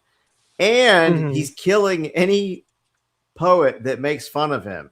So it's like the same kind of. It'd be like if someone came up to you from North Korea and was like, "Oh my God, Kim Jong-un is so hot. God, that guy's just so sexy. His teeth are like sheep on a hill, and his eyes are like the pond. I dream about it every night. It's like, okay, you're trying not to get your head cut off, is what's happening. Right. I mean, that's what it seems like to me. But imagine you're having to tell this fat guy with missing teeth how hot he is because you don't want to get your head cut off. Yeah, he's also old. I mean, he's 50, like in his late 50s to early 60s for most of his military career. He's probably got crusty sperm all over his robe from his child bride. Yeah. He was described as always being covered in sperm. He smells like a guy who's never worn deodorant. Out in the desert. He also menstrual. He would do wudu. So he would do wudu from a well that had menstrual cloths, dead dogs, and garbage, according to the Hadith. So he literally bathed in water. You're for sure arms. I'm literally not. It's a Sahih Hadith in Bukhari and in Muslim. And not only I did a short on it. They pointed out to him that, like, oh, Prophet, dude, what are you doing? And he says, nothing makes water unclean, and then goes right back to cleaning himself in that. There's a lot of like nothing patterns. makes water unclean. That's a wild thing to say, even for the 7th century. Yeah. Yep. Yeah, I had There's a lot of things out there, Muhammad. You're saying none of them will make it unclean? Well, definitely not. I had a long list rags of them. Or dead animals. Right. Yeah, no, there's like 20 Sahih hadiths on him bathing in water that had either garbage or dead dogs or menstrual cloths or the combination of all three in it. So one of my favorite comments on the short I made on it was, man, that dude must have smelled. Because just like all three of those things don't smell very good, but imagine a combination of them stewing in water that's stagnant. When I was a teenager, I did a mission trip in El Salvador drilling water wells. And they had, so you want to get like, the equipment was called an LS100 back then. I don't know what they use now. And you want to get down at least like 90 feet or so you can get to clean water because you got to get past the gravel and sand and everything. But they had like hand dug wells that were only like, 20 feet or 30 feet. And there was one, it had like dead rats in it and stuff. And my dad was like, you need to take a bath. You haven't showered the whole time we've been here. And I'm like, Dad, I think there are dead rats in that water. And he finally was like, no, you need to get clean. So I pulled that bucket up. Man, it smelled so bad. And I was like, smell this. And after I had put some on my arm already, and so I made him smell it. And he's like, you know what? You're okay. Yeah. Me and my brothers used to shoot BB guns in a creek. Fallen as bad as Lucifer. Yeah, I was going to bring that up. Man, you guys fell as bad as Lucifer with how holy the talk was going versus the topic now with this frowny face. It is important to point out the shortcomings of other claimants to the prophetic line, I think. It's Well, Steven, tell us that BB gun story. Oh, You had a BB gun story. when me and my brothers used to go shoot BB guns in this creek or by our house, and it was off of the side of a pretty busy road. And one day we got down there, and we were when we were approaching it, it was just like, man, this area smells terrible. And so we're like, well, we still want to shoot BB guns, whatever. It'll probably blow through, and so we go down there, and it was worse in the creek. And I mean, this is a very long stretch of creek and everything, and so we're like, what in the world? How could it smell so bad?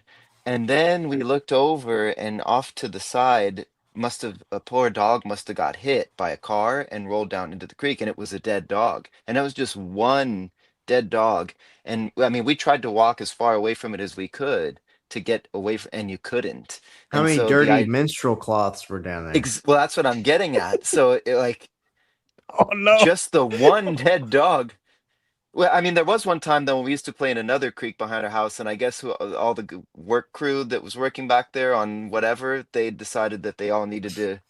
I mean, it was a weird thing. That's what our parents told us happened, and we hoped that was the case. But there was human excrement all over, and that was a weird. I'm having weird times in creeks now. I'm starting to think.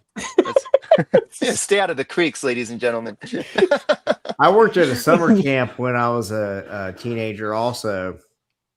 And one of the chores I had to do was the garbage. And you would kind of stomp on the garbage in this dumpster to smash it all down. Mm. So I threw a cardboard, like a smashed cardboard box down. And this was by a girl cabin. I jumped on it and it slipped and I went deep into that dumpster. And so there was definitely the smell of menstrual things. But I'll tell you what, it was nothing compared to the dead animals in the well. as bad as the menstrual stuff is, it's nothing compared to a dead animal. No, the worst smell I've ever smelled, and the only time I've ever vomited from a smell. I've done a lot of really disgusting things in my life. Things I can't repeat on camera because my wife would be super upset with me. And that's saying something because text me later. You guys you've seen what I've talked about in the past, so just use your imagination for that. But I've smelled a lot of the dead things, skunks, up close and personal, like fresh spray. I've smelled it. I've dealt it. I was a carpenter for a while. and we also had a sewage line that broke, and I was up to my knees in sewage cleaning out this like basement. So I have been there, and that was like 3 weeks of sewage that was built up too. So that was fun. That was a great experience. I didn't have a nose plug at the time, so that was you could like taste it in the air if you breathe through your mouth. Yeah, Not a fun experience.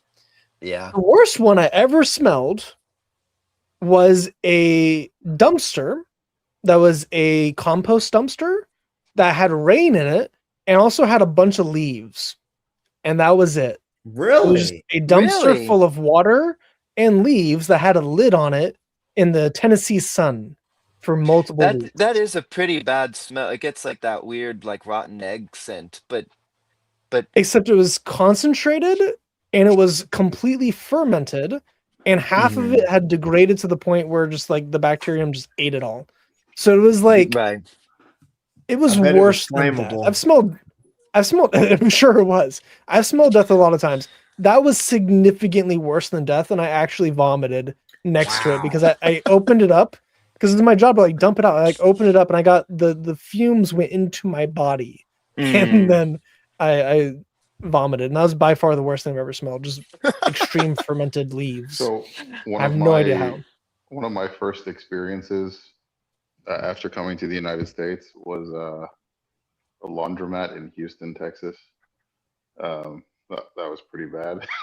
Not gonna lie. Just smelling other people's laundry. You don't have to get very close to it to smell it. And then, but nothing beats. There was this one time this Harvey guy got on the bus in Israel, and it was really bad. It was. Oh, really? Is that a thing? This living human would put your dead animals and all kinds of other rotting things to shame. I assume he was alive. I mean, he was walking around. Yeah, I can only imagine. There was a girl in law school who had all natural deodorant, and it didn't do anything. And it was rough. Oh, like the salt crystals. I don't know what it was. She needed to take it Oh, and throw it in the garbage and save her money because it didn't do a thing for her armpits. Oh no, dude. was useless. There was this one dude on the wrestling team that would I'm use starting to get Himalayan the guy salt that crystals. called us fallen like Lucifer, to be honest. He had giant, like literal, things of Himalayan salt crystals, and he would just like scrape his armpits with it. Yeah, And let I me was guess like, how well that worked. I was like, man, do you not bleed from that? That's crazy. He's like, no, it works. It works. Like you're clogging your pores with salt, and like bacteria can't live on salt, so therefore it's fine. That dude smelled awful all the time.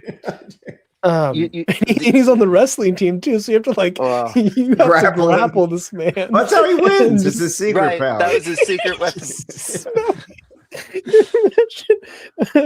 My superpower is stank. I'm the skunk man. I'm gonna wrestle you into submission. You know what you wanna go can to use prison. though as natural deodorant that I didn't believe and tested?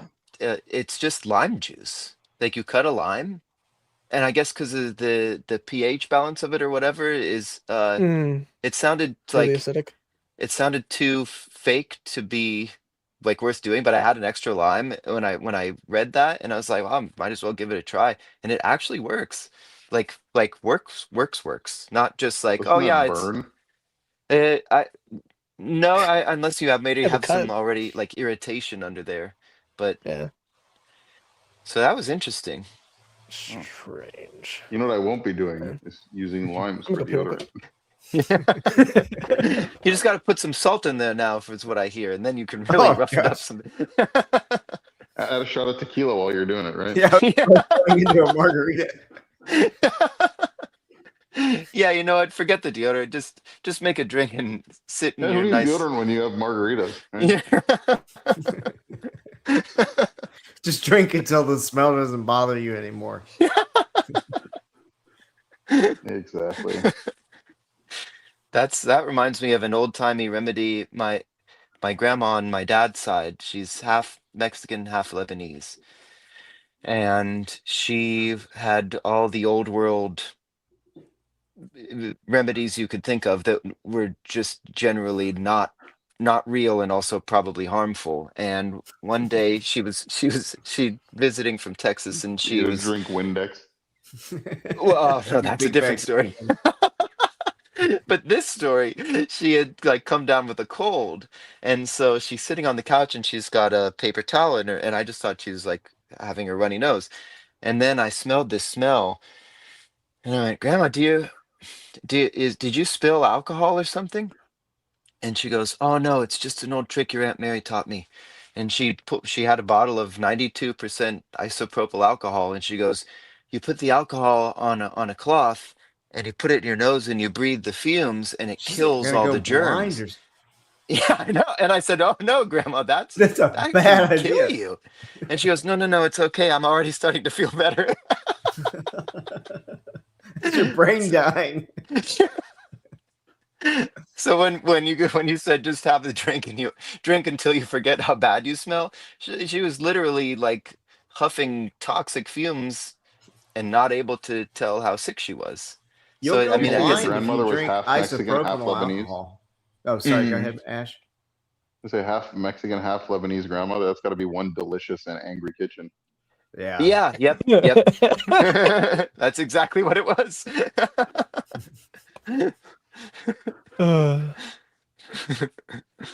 You know, while I was peeing, I thought about something else with Muhammad. Yeah. Let's hear it. So I had this realization whenever I found the voodoo one with the dead dogs and like how bad he would have stank.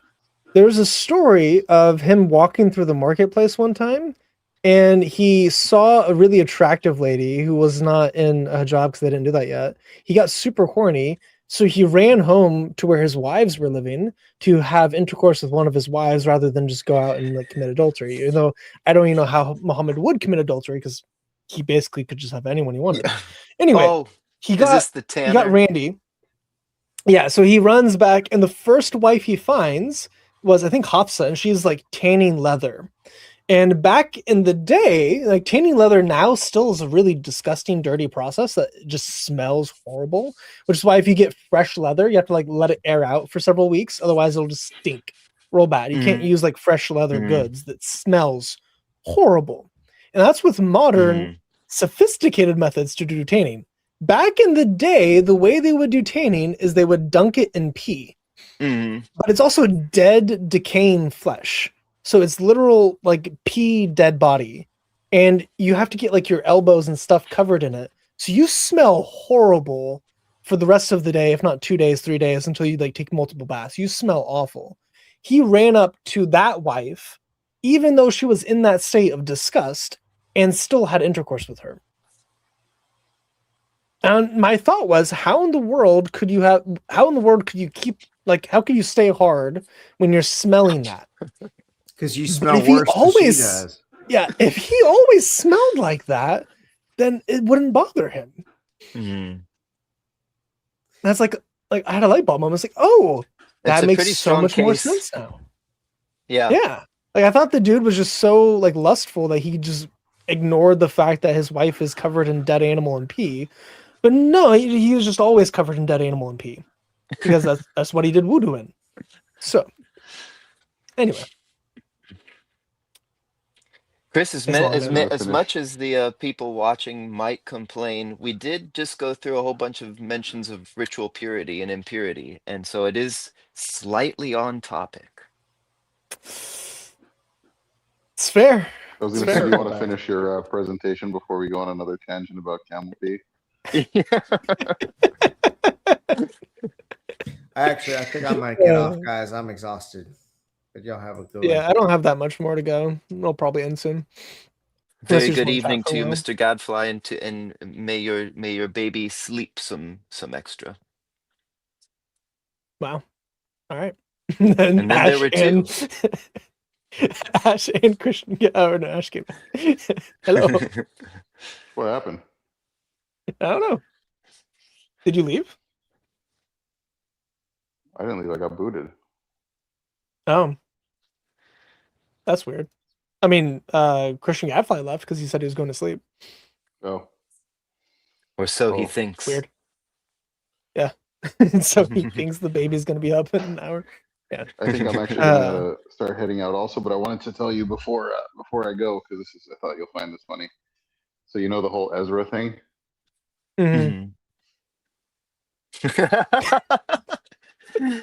We have the proof. Worships Ezra as the son of Allah. Anyways. Do you have that because of that, or for another reason? No, he's for my Ezra? patron saint. Oh, okay. Like actually. Why did you choose Ezra? Perfect. Specifically? Ezra is my patron saint. One, because it's my one of my names. Right. And then also I felt very connected to the mission of Ezra, as it were. To like redeem the people back to Yahweh. Yeah, like guys, what are you doing? You're doing it wrong.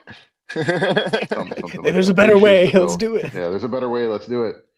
Yeah. Yeah. So yeah, big shoes to fill. So yeah, but he's my patron saint. So. Anyways, awesome. See you guys. It's been fun. See you, brother. Yeah. Laila Tov, Ash. Laila Tov. We will probably end soon. I might give a recap real quick, I guess, but we did go through a lot of it. I'm gonna make a video on this topic. It's a good topic, Chris, and you do it well. Yeah. So it would be a nice thing, especially for a lot of the people again, like who think that Leviticus isn't. I mean, I actually think Numbers is more difficult to. I like Leviticus. I mean, we got the holy days, we have the dietary laws, we have lots but like of nice Numbers opens commandments. up with this. Like this is the beginning of Numbers. You have literal cross.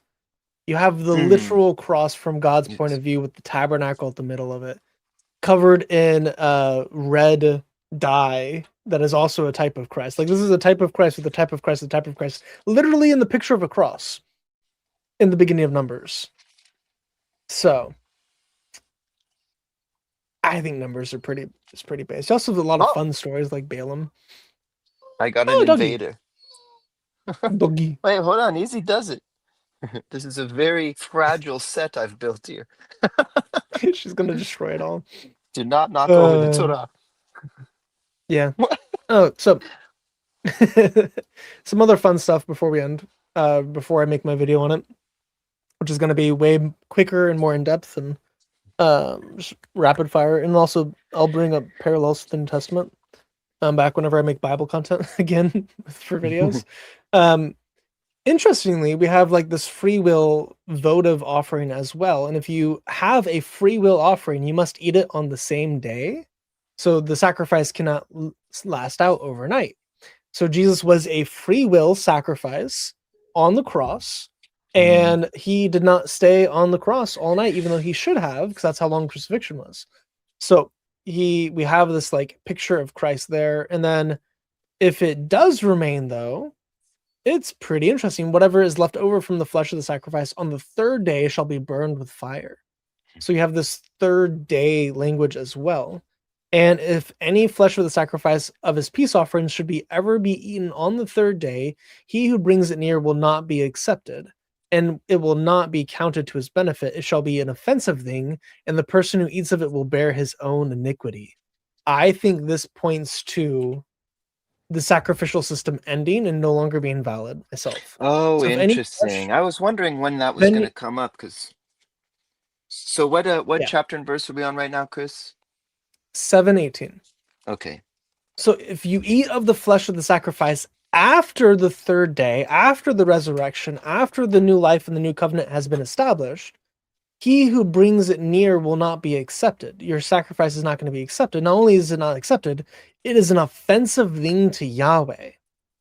It's offensive. And the person who eats of it will bear his own iniquity. And this sacrifice took away their iniquity at first. But now if you try to bring this other sacrifice again past this point, you will not be accepted, and you have to bear your own iniquity, which means hellfire. So you have that aspect to it. Now, again, we don't do new typology or new doctrines through typology, but I would also say that that's the doctrine of the New Testament. So then I would say this would just be a partial confirmation of that view if you take it from this view. But meaning like the third day, we have the sacrifice, eating of the flesh, a lot of Christological language. And the end of it is it's offensive. And we have specifically in Hebrews that Hebrews 10, that sacrifices for sin had ended. So this is a sacrifice for sin, for guilt. Christ takes that away from us. And then if you try to do sin sacrifices after Christ, it's offensive to Yahweh. That would be, that's why he destroyed the temple in 70 AD. That would be my holistic approach to his view of sin sacrifice, of guilt sacrifice after the new covenant has been instantiated, which is why he destroyed the temple himself. Except then what do you do with the temple coming back and sacrifices being reinstated, and also the the ever pesky Acts 21 I always bring up with Paul going for sacrifice and also paying for 4 other men to sacrifice. Right. For the new covenant sacrifices, either it is not literal and it's meant to be a metaphor, or they're symbolic remembrances of the past. Oh, but so you would be okay with those? I think it would be difficult because of death being required, and there's no death. So how can animals die if there's no death? I guess it would. Couldn't one argue though that animals don't have the same type of life in them that humans do? I mean, you could argue that, but I mean, there's also the debate on whether or not animals died before the fall. Like before Adam sinned, were animals actually still dying? Because there are animals that only live to be a couple, like there's also insects and other things that are only living to be a couple days old, couple weeks old, couple months old, and their life cycle is very, very, very fast. So depending on how long Adam was in that state of sinlessness, we don't know how long it been. Could have been days, could have been months, could have been decades, could have been like, I think it's up to 90 years is whenever Seth is born. So like you have several decades that he could be in the garden, and these animals would just live through it. I don't know. I have no idea. I would lean towards sin causing animal death as well, which is also why I don't take there's many, many, many, many, many reasons why I don't take a macroevolutionist view. Right. Same. It's stupid. Unless Mhm. God is literally doing every point mutation in the process, like essentially doing creation stretched out, because there is no mechanism within life that causes that causes life as we know it today. You Mhm. cannot go from microevolution to macroevolution and expect it to work. It does not work. It doesn't exist. The only way it's possible is if God's directly involved in every single mutation that happened. But at Mhm. that point, why not just have special creation? It's the same. It's special creation plus extra steps and more Right. suffering. That's Right. all theistic evolution is. And kind of It's really possible, but not why needed? adhering to the text, old and new, Right. really, you know. No. Right. So I don't lean towards evolutionist positions. I was one for a long time. I'm not anymore for many, many, many, many reasons. But yes, I don't think animal death. I think animal death was the cause of the fall. That would be more so my position. So if animal death was not meant to happen in the garden, then why would animal death happen in the new world as well? Mhm. So if we and Hebrews 10 is very, very, very explicit in this. That's what I was going to say. I think Which, this is because I think if you don't already kind of have that as a presupposition, and again, it does kind of make you battle with certain other biblical texts. Which verse was that one that you read that was, or verses that was like you kind of stated your thought on it? It was 10. 18.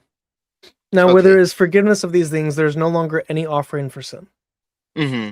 So, but right before that, he's quoting Jeremiah 31, which we talked about a couple The times. new covenant. So this is, Right, I'd say, in the new covenant, there's no longer an offering for sin. right. And so Yeah. with that, though, I feel like this chapter, and I think in 9, this is kind of touched on, and maybe 13, if I'm remembering correctly. Uh, when it's 13 talking talks about about the the guilt offering. sacrifices. Yeah. Okay. I don't think it's using uh an offering for sin, meaning that's doing away with the offering. It's that the the point of it was accomplished. You know what I mean? There's it's no longer doing, it's no longer representing the removal of your sin the way that it did in the first, or in the old covenant. Now it's memorializing what it was always pointing to. And so you wouldn't do it uh, as a procedure to receive the atonement.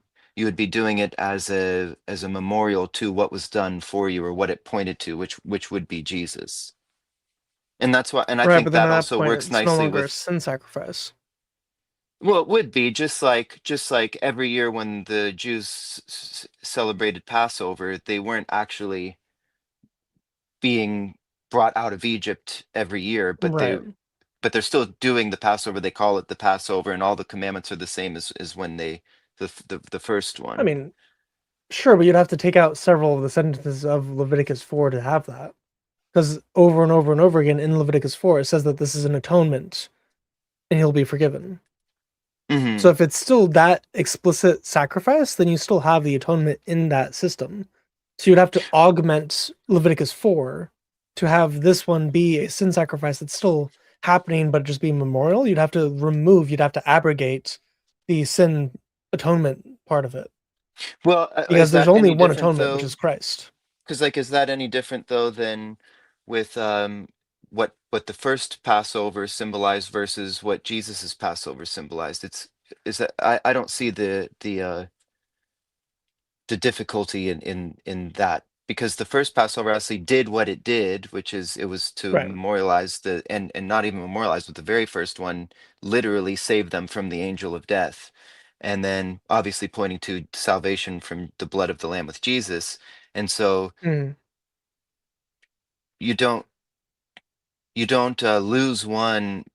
It's basically it's heightened in a way, which makes it almost more significant than it used to be because of what it points to rather than what it used to do. We could also just say that they're fulfilled. That's how it's Right. heightened. There's no longer a need for it. Yeah, but that, I think fulfilled is a tricky word though, because a lot of people take that to mean things that I think are either explicitly opposite of what Jesus says they mean, or they there are certain things that Jesus didn't fulfill because it wasn't something. Jesus fulfilled the purpose of the law, which is uh communion with God, salvation and everything. Something the law couldn't do. The keeping of commandments could not give you salvation. But the commandments are good, and they're a reflection of God's mind and heart. And so we would do well Mhm. to walk in them and keep them, just like Jesus did.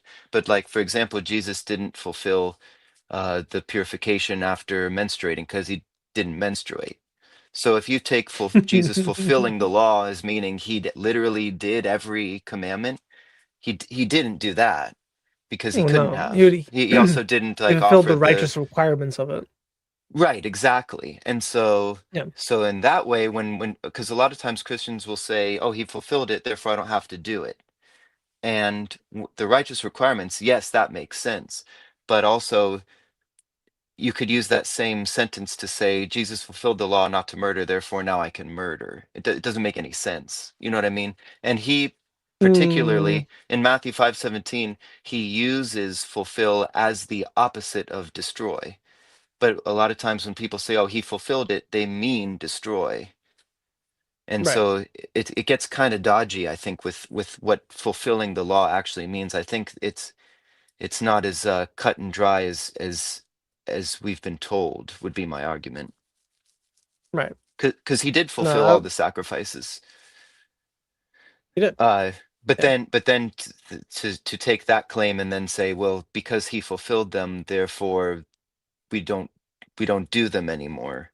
Uh, I don't think that's specifically what's being said. And again, I think the Hebrews one, that's a pretty good place to start for that argument, but it does have problems with New Testament instances of sacrifice, and also during the Messianic reign, sacrifice is brought back.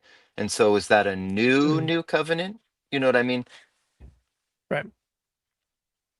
Which, again, I mean, you could just be like, oh, maybe there wasn't literally sacrifice in the temple, Hmm. Hmm. but that would be more so my view as well. Because I don't Okay. see like, again, I don't think like I personally don't believe animal death is going to be a part of the new world.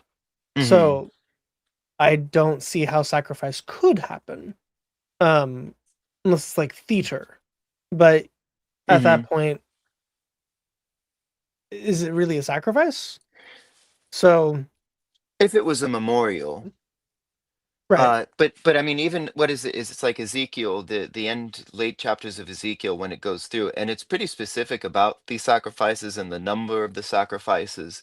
And so to me, it sounds more than just as a metaphorical or something like that. It seems to be pretty what's the word? Uh, literal when it's Yeah. speaking of them. And so that's why I would take the view that I take, because for me there is really no wrestling with, you have this thing in here in Hebrews, and a little bit spread out more in Hebrews, but also in Hebrews it mentions sacrifice in a positive light as well. Uh, and so for me, if the view I've got on it, there's a lot more harmonization to everything. Whereas your view, there's a lot of weird asterisks that get brought up that kind of require uh, noodling around a bit, I would say. Not like not noodling like in a bad way, but I mean like you have to be like, okay, well that I don't think that makes much sense there, and so how do we square this? And then all that and that doesn't make sense with that in its own way. How do we square that? So Yeah. that's Which, that's my brief presentation on that. yeah, I do think the only thing that is debatable for sacrifice for the New Testament would be Paul Mhm. with Timothy. But even then, you just be like, well, maybe Paul was wrong. Like the apostles are obviously not free of error, Right. and the pushback for that would be, well, it was never called an error. Like Mhm. Peter was called an error multiple times. Mhm. Well, For actually, one of doing the kind times where of Peter, the same thing that one would say Paul was doing if they thought that right, sacrifice was not good. right, And um, also James recommended it. it's true. One of the times Peter failed is not actually called out explicitly as a failure, which is interesting. That is the feast of the Gentiles. So he has the dream where the do not call anything unclean what I've called clean. Mhm. And I think that's actually a response to them failing to meet the Great Commission of Matthew 28:19, where Mhm. they're called to go out to preach to all the Gentiles. They didn't yet. So they were withholding and they were teaching Judaism or Judaizing. So they thought, like, yeah, all the Gentiles will become Jews and be saved through Yeshua. They're not Right. like, oh, well, they'll stay Jewish and be saved through Yeshua at the same time. So because of that, like tension, Jesus has an explicit dream sent down to him. It's like, oh, what you're saying? The apostles got a misinterpretation of what Jesus said and did the wrong things. Like, yeah, that happens literally the entire gospel. What are you talking about? That happens over and over and over and over and over and over and over again, um, up until Pentecost. And then we see it a few times after Pentecost. But before the resurrection, we see it like almost everything they did was in that category of just being like, "You knuckleheads, what are you doing? You should know better Right. by now," and they didn't. So, I don't know. So I haven't what thought. did you say what I might have missed it what your with Acts 10 vision what is that what was your end thing on that for bringing it up? uh for the vision. Oh, just that Peter was in error and God corrects him with the vision, but he never Uh-huh. says that he was in error for what he was teaching before it. Oh, you don't think so with the call no man unclean? I mean, I guess it's not the same type of correction that like Paul gives in Galatians to Peter, where he's like, Mhm. "I confronted him to his face," and Mhm. like said, "You hypocrite," like that type of confrontation. But that would be more of a casual confronting to it. Um, Okay. yeah, no, I haven't gotten. I haven't also to be honest, like even with you sending me your script, I still haven't read it. So um, I figured because I you have haven't said not anything, and I'm had. kind of waiting on you Yeah, no. to advise because Uh, I want to make something you can work with, and after I made it, I was like, I think this is more of like its own thing, and I don't know if this is going to be correct for what we were talking about. So that's why I haven't bugged you on it too, because I I know mean, you're very busy. yeah, I'll just match whatever style you come up with. From the bit I did read about it, I think it was fine. Um, so I would just say make sure that's your strongest argument, Hmm. and that it's like, is this the video you want to share with people from now until you die? Type Right, and thing. that's the thing I'm worried about Just because I think if I were to make my strongest argument, it'd probably be at least an hour long, and I don't know if I've it's ever. fine. Yeah, but I don't know how to do something like that. I'm just a dweeb, Chris. I got this little tapestry and my phone is literally tied to a plastic stand with some string. And I'm not going to show everybody the rest of this area, but this is not r- I'm not like a pro like you, and I don't have much confidence in myself to make a an hour long video. So I'll have to that probably have to work on that because I would like to, but I Yeah, don't want man, to be go for it. insufferable and boring and off topic. No, I mean, you've been greatly convicted of it for a variety of reasons. Share that with the world, Yeah, which you that's have in probably part. true. Like if people haven't seen the Yom Kippur stream we did last year, we did. You went over your testimony in that stream. So if you want to see Stephen's testimony, how he started keeping Torah to begin with, you can go back and watch my Yom Kippur stream. I don't remember what the name of it was, but it is Yom that was Kippur really with the really Torah observant. yeah, or Yom Kippur with Torah observant Christian. Mm. Defining the line, you'll find it, or just go through my channel, search within the search box of my channel. I'll just put it in chat real quick. For those watching, you will be able to get the easy way of finding it. You will get Once to I see find me Here in it is. all of my amateur glory in that video. It's the first time I've ever I'll been put on a live stream or anything, and I had no clue how to do it, and it's fun just for that. But the content I think is pretty good. I haven't watched it since I watched like maybe 10 minutes of it a couple months ago because I forgot we did that. And I realized that was saying, every time I breathed. And I thought, boy, I really got to work on that. Think before you talk and make your sentences nice and clear. As long as he's not Talmud observant is a funny statement. No, definitely also, not. good morning. Is that Boker Tov?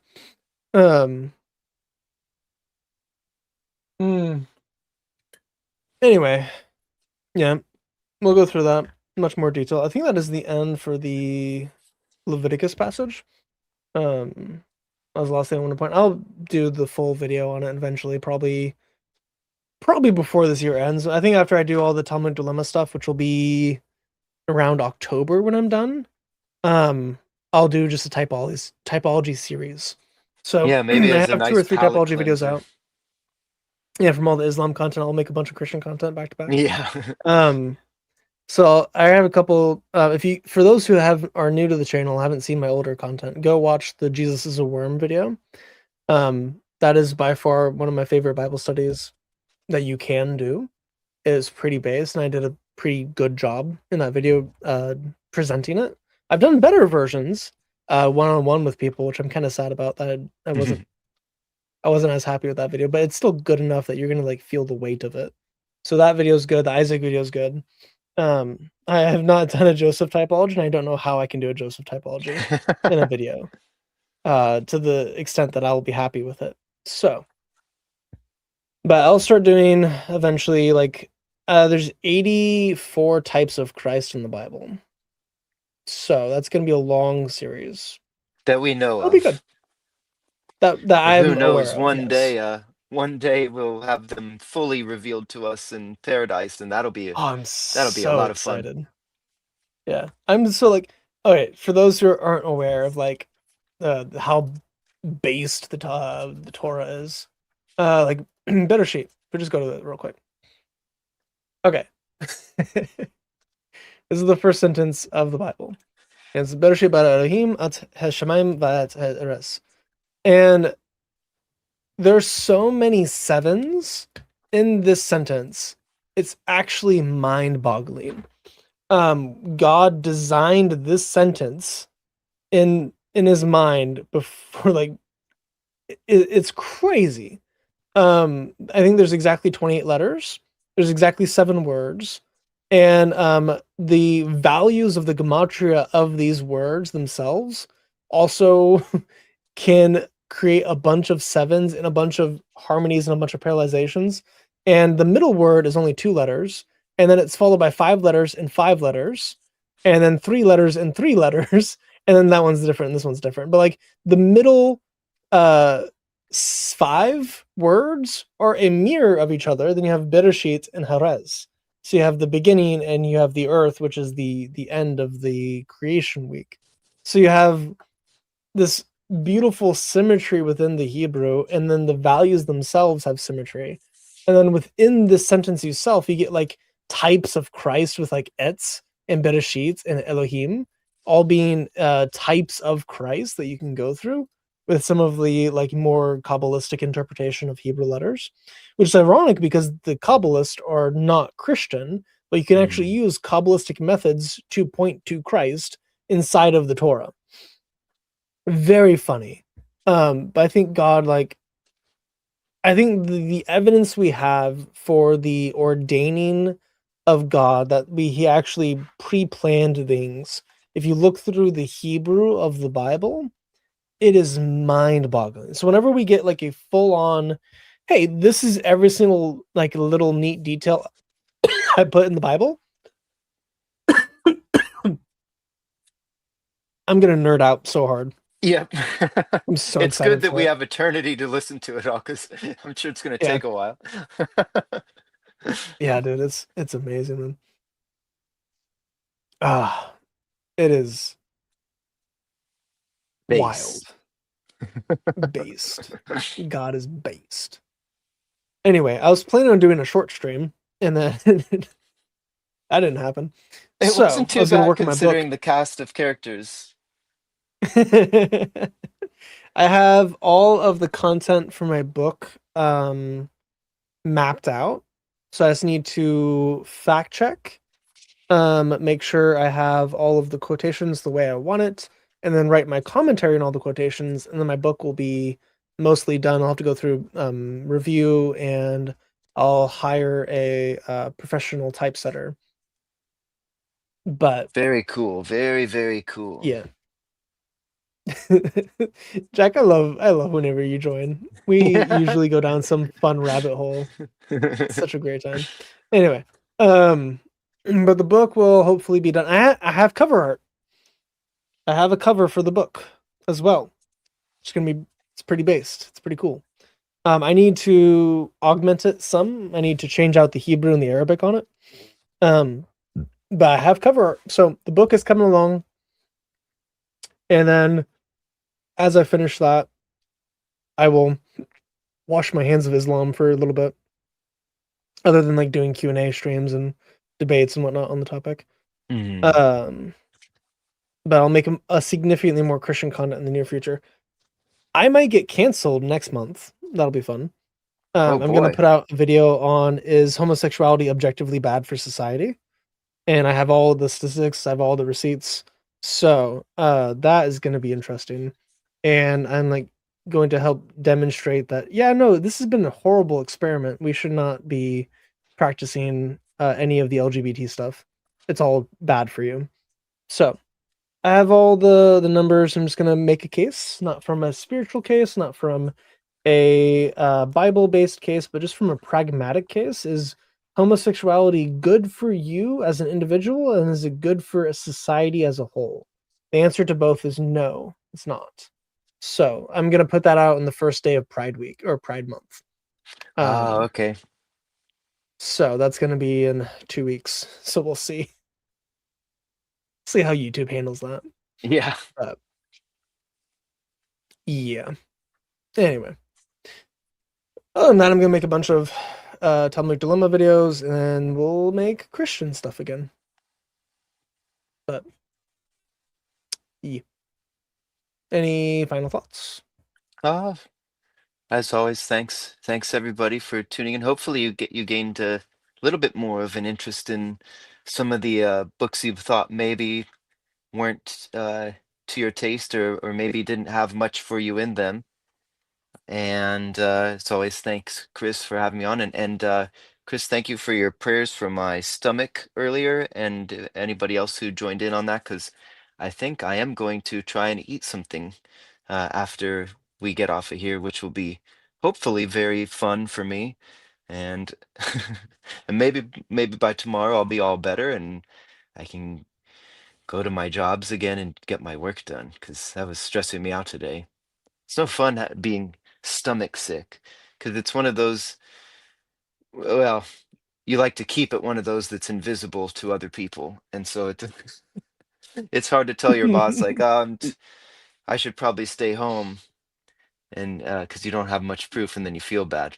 But feeling pretty good right now, and I'm going to test some crackers. I think some crackers and rice, and see how that does. But thanks for the prayers, everybody. And Leviticus is cool. The Torah is cool. It's based. Chris is based. And I did like how we had the 4 people we had on the at one time on the screen tonight all have strong opinions in a lot of different directions.